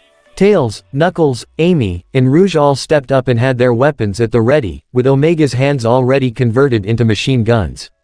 In response, Kiro had pulled out Harbinger as Ironwood drew one of his guns. But when Ozpin stood up and was ready to step in between the opposing parties with Glinda right beside him, a flash of light appeared in that spot, revealing none other than Shadow and Pyrrha, having used Chaos Control to teleport into the office. I believe that since I'm the topic of this conversation, I should have a say in it. Pyrrha said, while everyone else was more than a little surprised to see her, though one look at Shadow with the green Chaos Emerald in his hand pretty much answered all their questions. Sir, we have a problem. Clover contacted Ironwood on the comms. Miss Nikos is no longer in her room. We'll begin searching. Don't bother, she's here. The general replied, while everyone else looked towards him with suspicion and concern, even his own allies. I don't understand, what do you mean? Stand down, Clover. You and the Ace Ops just keep an eye out for any possible attack. Leave the rest to me. Ironwood responded. Understood. The leader of the Ace Ops signed off.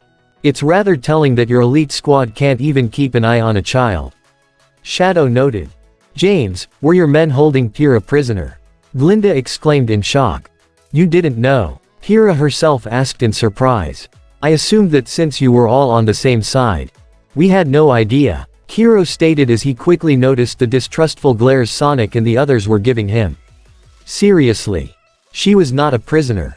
Ironwood insisted. I assumed that since Cinder and her group infiltrated the academy, they were aware of Miss Nikos' semblance which could make her a prominent threat of Eggman. Save the deception, you didn't want her revealing any sensitive information to her teammates or anyone else. Shadow told him, glaring at the general who glared back at him. Professor Ozpin, I've come to a decision regarding your offer to make me into your fall maiden. Pyrrha said as she walked towards the professor who continued to stand behind his desk. I'm afraid I'll have to decline. In that one moment, Sonic and everyone else felt a huge sense of relief, as did Glinda. Ironwood clenched his fists as he glared at Shadow while Kiro rolled his eyes in annoyance, but he too glared at Shadow who didn't hesitate to glare at them back. Pyrrha then continued to speak to Ozpin. The duty of a huntsman and huntress is to protect those who cannot protect themselves, regardless of the risk to one's own life. And I am more than willing to do just that. But that does not mean I intend to give up what I hold value over, and that's the lives and relationships that I have with my friends and loved ones. I will risk myself for them, but I won't sacrifice myself, because all that will end up doing is harming them more than any physical injury. John Ark, Nora Valkyrie, Lee Ren, even Ruby Rose, Weiss Schnee, Blake Belladonna, and Yang Xiaolong, they are good people, my friends, better friends than I deserve. And there is nothing that scares me more than losing them or causing them pain. So, you have my answer, and it is no. Despite the refusal, even Ozpin himself was relieved to hear it.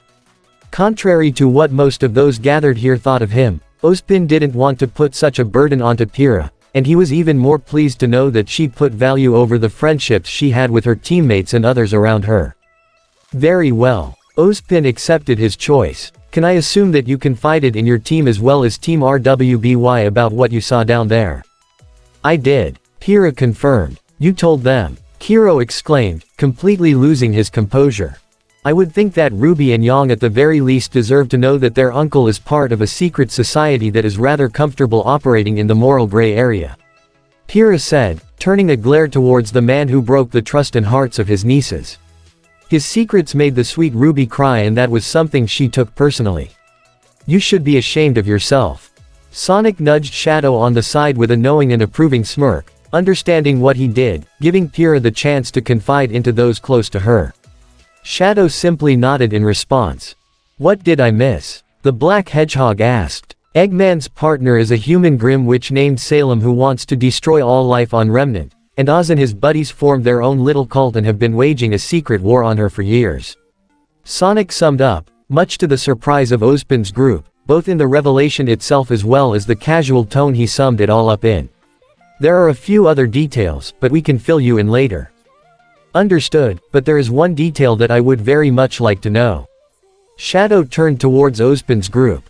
What role does Ruby Rose play in your secret war? She doesn't have a role. Kiro said immediately. Spare me. Shadow began. You trained her personally. He pointed to Kiro first and then to Ozpin. And you brought her into your academy well before she was even at the proper age, and it wasn't because of her skills in combat. He made no mention of his encounter with Raven, mostly because he wasn't sure if he could trust her word either. You brought that child here for a reason. You will tell me what that reason is right now, or I will beat it out of you and all your present cohorts to within an inch of your miserable and worthless lives. You wanna back that up? Kiro challenged, aiming Harbinger's gun mode at him while Ironwood had both his pistols drawn, prompting Rouge and Omega to move by Shadow's side. With Pyrrha right behind them as well as she had drawn her own weapons too and glared at the two men, ready to fight them with everything she had. You really better listen to him, Ozpin. Sonic advised the professor with a glare of his own. Shadow always follows through on his threats. That, and I'd really like to know if you got some secret plan for that sweet kid. Ozpin knew at this point, there was no way out. He and his allies were outnumbered and outmatched. They could not beat Sonic and his companions in a fight, not that he'd want to fight them. On the other side, the last thing he wanted was for Ruby to be brought in this way. But, if they were to really have any hope of salvaging this alliance and getting any kind of help from Sonic, he had no choice but to tell them. There is indeed a reason I brought young Miss Rose into Beacon, but it's not what you think it is, Ozpin began. You see. Sir. Ironwood was once again alerted on his comms. He looked towards Shadow spitefully, wondering if he was allowed to answer that. Shadow nodded, telling him to answer. What is it? Dozens of airborne vessels have appeared on our radar. The soldier on the other line reported, prompting Ironwood to pull out his scroll, pull up the data and connect it to Ozpin's desk, allowing a large hologram to appear before all who were present. They are approaching from the mountains, and they match the descriptions of the enemy units that attacked the city of Vale months ago. It was true, the hologram showed the mountain range that had separated Vale from the outside world, where dozens of ships of various sizes ranging from several dropships that resembled giant insects, to large battleships that resembled swordfish, all with the largest vessel bearing the shape of a giant eagle in the middle of the approaching fleet. It's Eggman, Tails said as he and his friends recognized many of the ships in the fleet. Yep, the infiltration plan failed, so now he's going with his usual full-scale assault shtick. Rouge commented. All his weapons and vessels are likely equipped with dust, making the Egg Fleet a far greater threat than before. Omega assumed. He has had ample time to prepare. How much do you wanna bet that the White Fang are with him too? Amy guessed. And if he's after Amber, he'll level all of Beacon and most of Vale, and shift through the ashes to find her. Knuckles said seriously. Kiro glared at the approaching fleet while Glinda looked more than a little worried. Ironwood clenched his fists as his body shook, and even Ozpin was starting to sweat.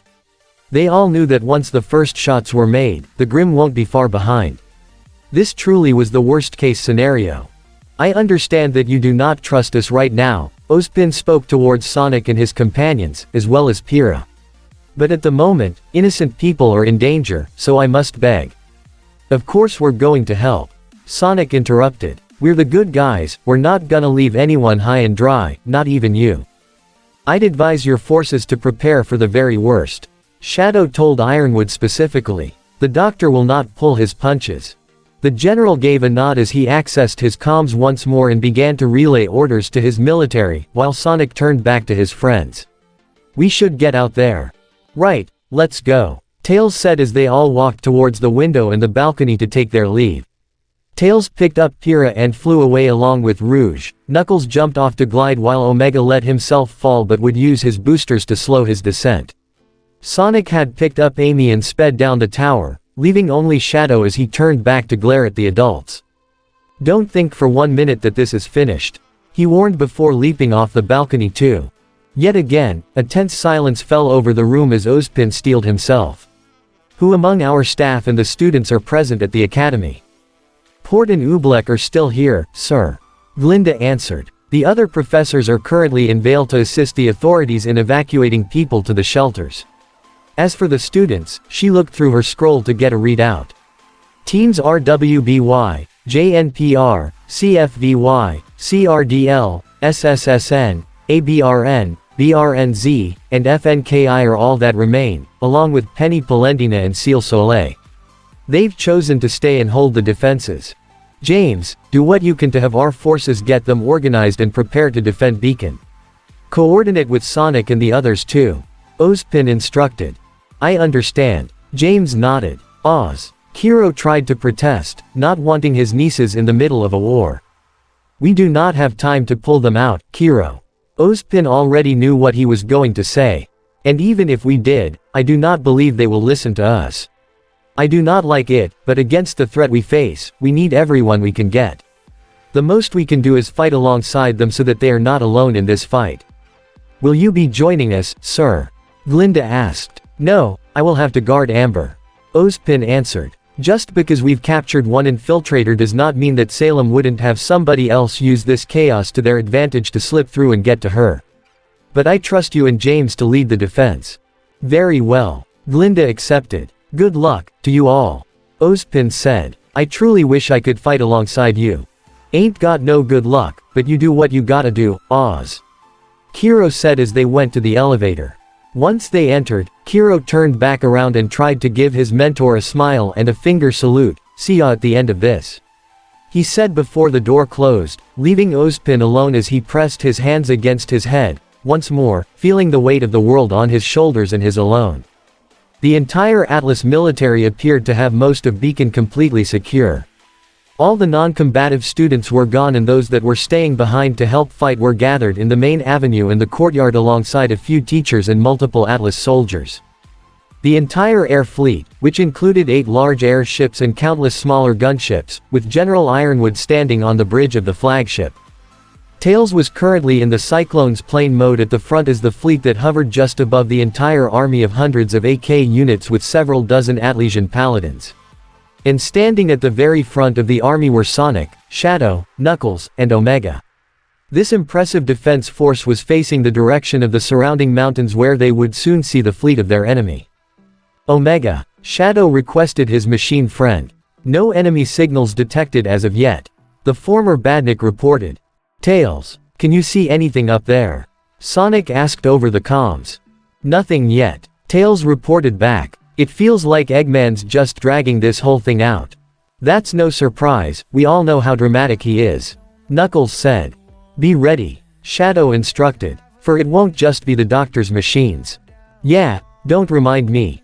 Sonic said seriously as they continued to gaze in the direction of the mountains. Despite the moment being deathly silent, they could practically hear the growls of the countless Grimm that were probably just waiting on the other side of those mountains. This is it, Clover said as he and Winter stood in front of the Atlesian forces that had gathered around the CCT tower at the center of the campus. This defense force consisted of several soldiers, including the other ace operatives and 6 advanced paladin units, which were more heavily armored and had more weapons than the current models. Our priority is to protect this tower. If it falls, communication between all the kingdoms will cease. Our air fleet will keep the enemy ships from approaching in the sky, we will make sure no ground forces get past us.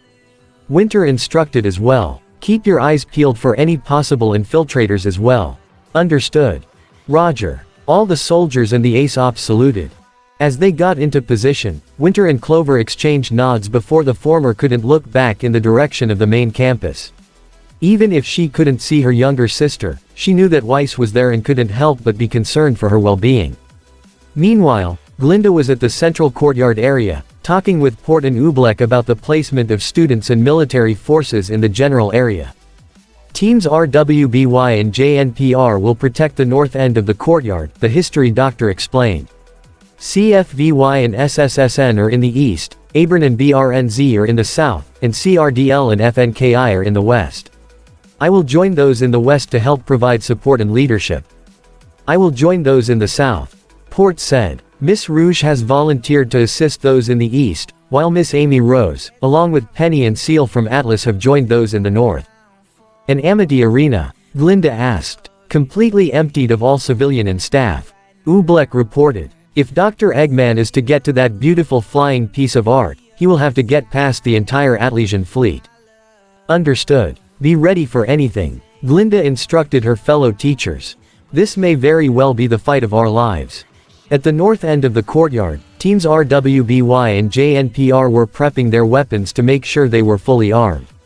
Sway also happened to be with them as Penny approached RWBY specifically. I am looking forward to fighting alongside you again, RWBY. The android girl said with her usual smile. Yeah, me too. RWBY said in a somewhat less enthusiastic tone, much to Penny's concern. You seem rather distraught. Are you unwell, RWBY? She asked. The younger girl didn't quite answer right away. Sorry, Penny. Yang stepped up for her sister. A lot's been happening right now in RWBY's, well, let's just say we found out something that really didn't sit well with us. Oh, well, is there anything I can do to help? Penny offered. I appreciate that, Penny, but RWBY didn't even have an answer for that right away. Hey. Turning around, the pair of half-sisters and their android friend spotted Kiro approaching them with a casual smile. However, that smile faded when he saw Yang step protectively in front of RWBY and glare at him distrustfully while RWBY herself shrunk behind her elder sister. Look, you know, if your head's not in the game, you can still catch a shuttle. Get lost. Yang glared, much to Kiro's surprise. We got nothing to say to you. Hey. Kiro raised his hands and tried to put on a friendly smile. What's with the angry eyes? Oh, I don't know. How about the fact that you and your little cult friends tried to brainwash Pyrrha? Yang glared as her eyes turned red. Kiro winced slightly before speaking. Hey, no one was brainwashing anyone, we were just giving her a choice. What kind of choice is that? Yang exclaimed. What you tried to have her do? Well, now that she's said, no, you gotta try to put me or RWBY in that machine of yours. No, of course not. I'd never do that. He tried to defend himself. I don't believe you. Yang glared. She didn't believe him. Did she really say that to him? Did she really believe he would forfeit their lives so easily? He heard those same words before and saw that same glare of distrust with those same kind of red eyes. Why was his niece sounding more like her? No, he won't let her turn out the same way. He can't. Look, Yang, he tried to step closer. That's far enough, Weiss said as she and Blake immediately stepped up to block his way from his nieces. I suggest you leave, the heiress said as she grasped the handle of her own sword. Look, kids, this isn't any of your business. Kiro told them. The hell it isn't. Blake glared. Those two are our teammates and friends. She pointed back to RWBY and Yang.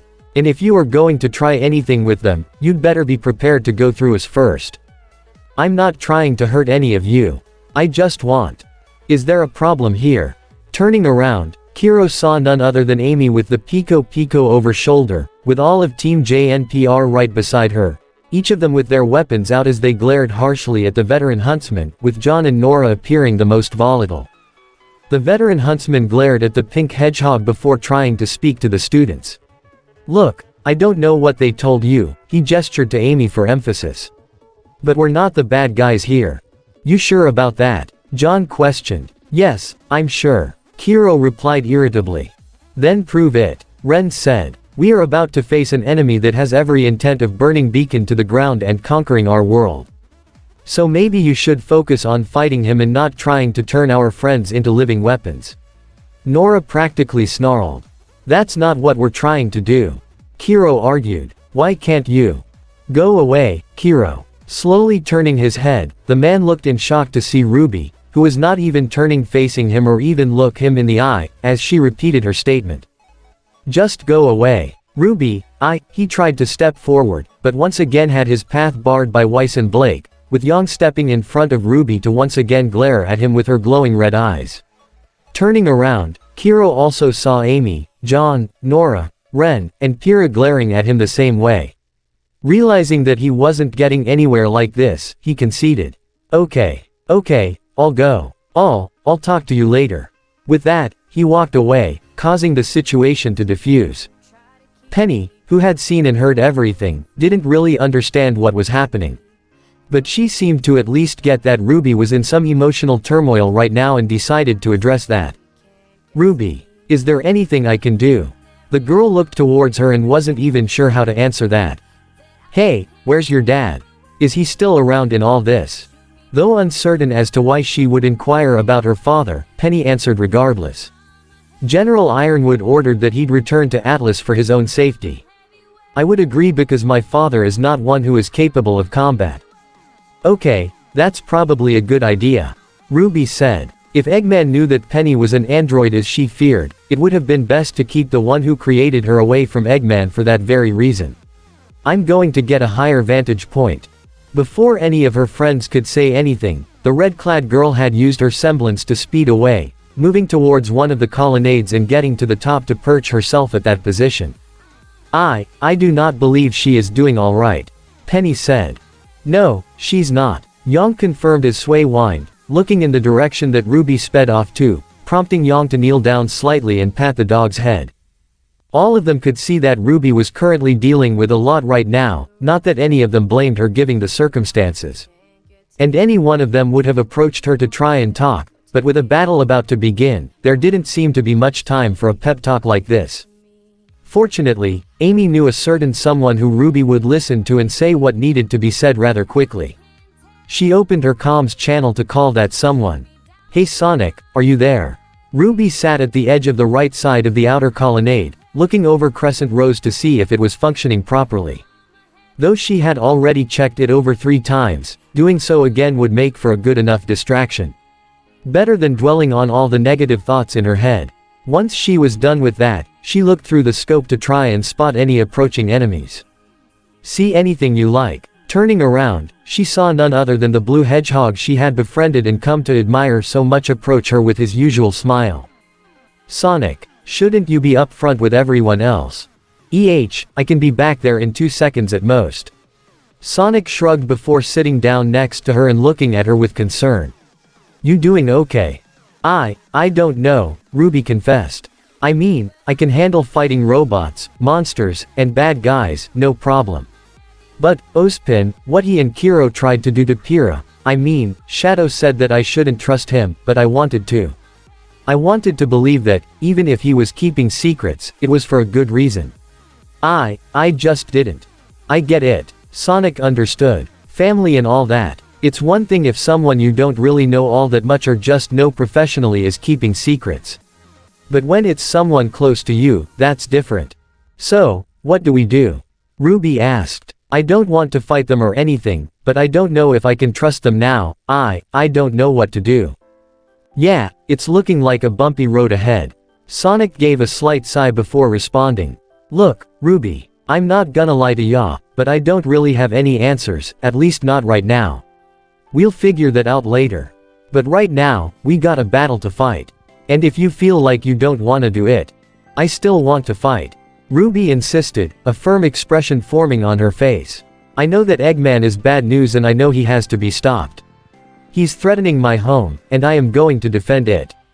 Sonic smiled as he could at least see that RWBY was in the right headspace regarding the fight right now, and that's what's important at this time. Then focus on that. Focus on what's in front of you. Focus on the now. We'll work on all the drama later. RWBY smiled slightly. Weiss told me the same kind of thing just before our match earlier. If I try to focus on too many things at once, it'll distract me. See, even the Ice Queen's got some good advice. Sonic joked, nudging RWBY, causing her to giggle. But seriously, you're not alone in this, okay?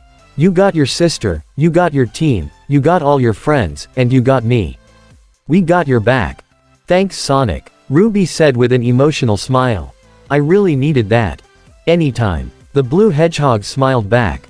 Flash. Asterisk. Suddenly a massive electrical storm erupted from the clouds that hung over the mountain ranges, clearing them all away to reveal none other than the approaching egg fleet. MWA ha ha ha. The life of the party's finally here.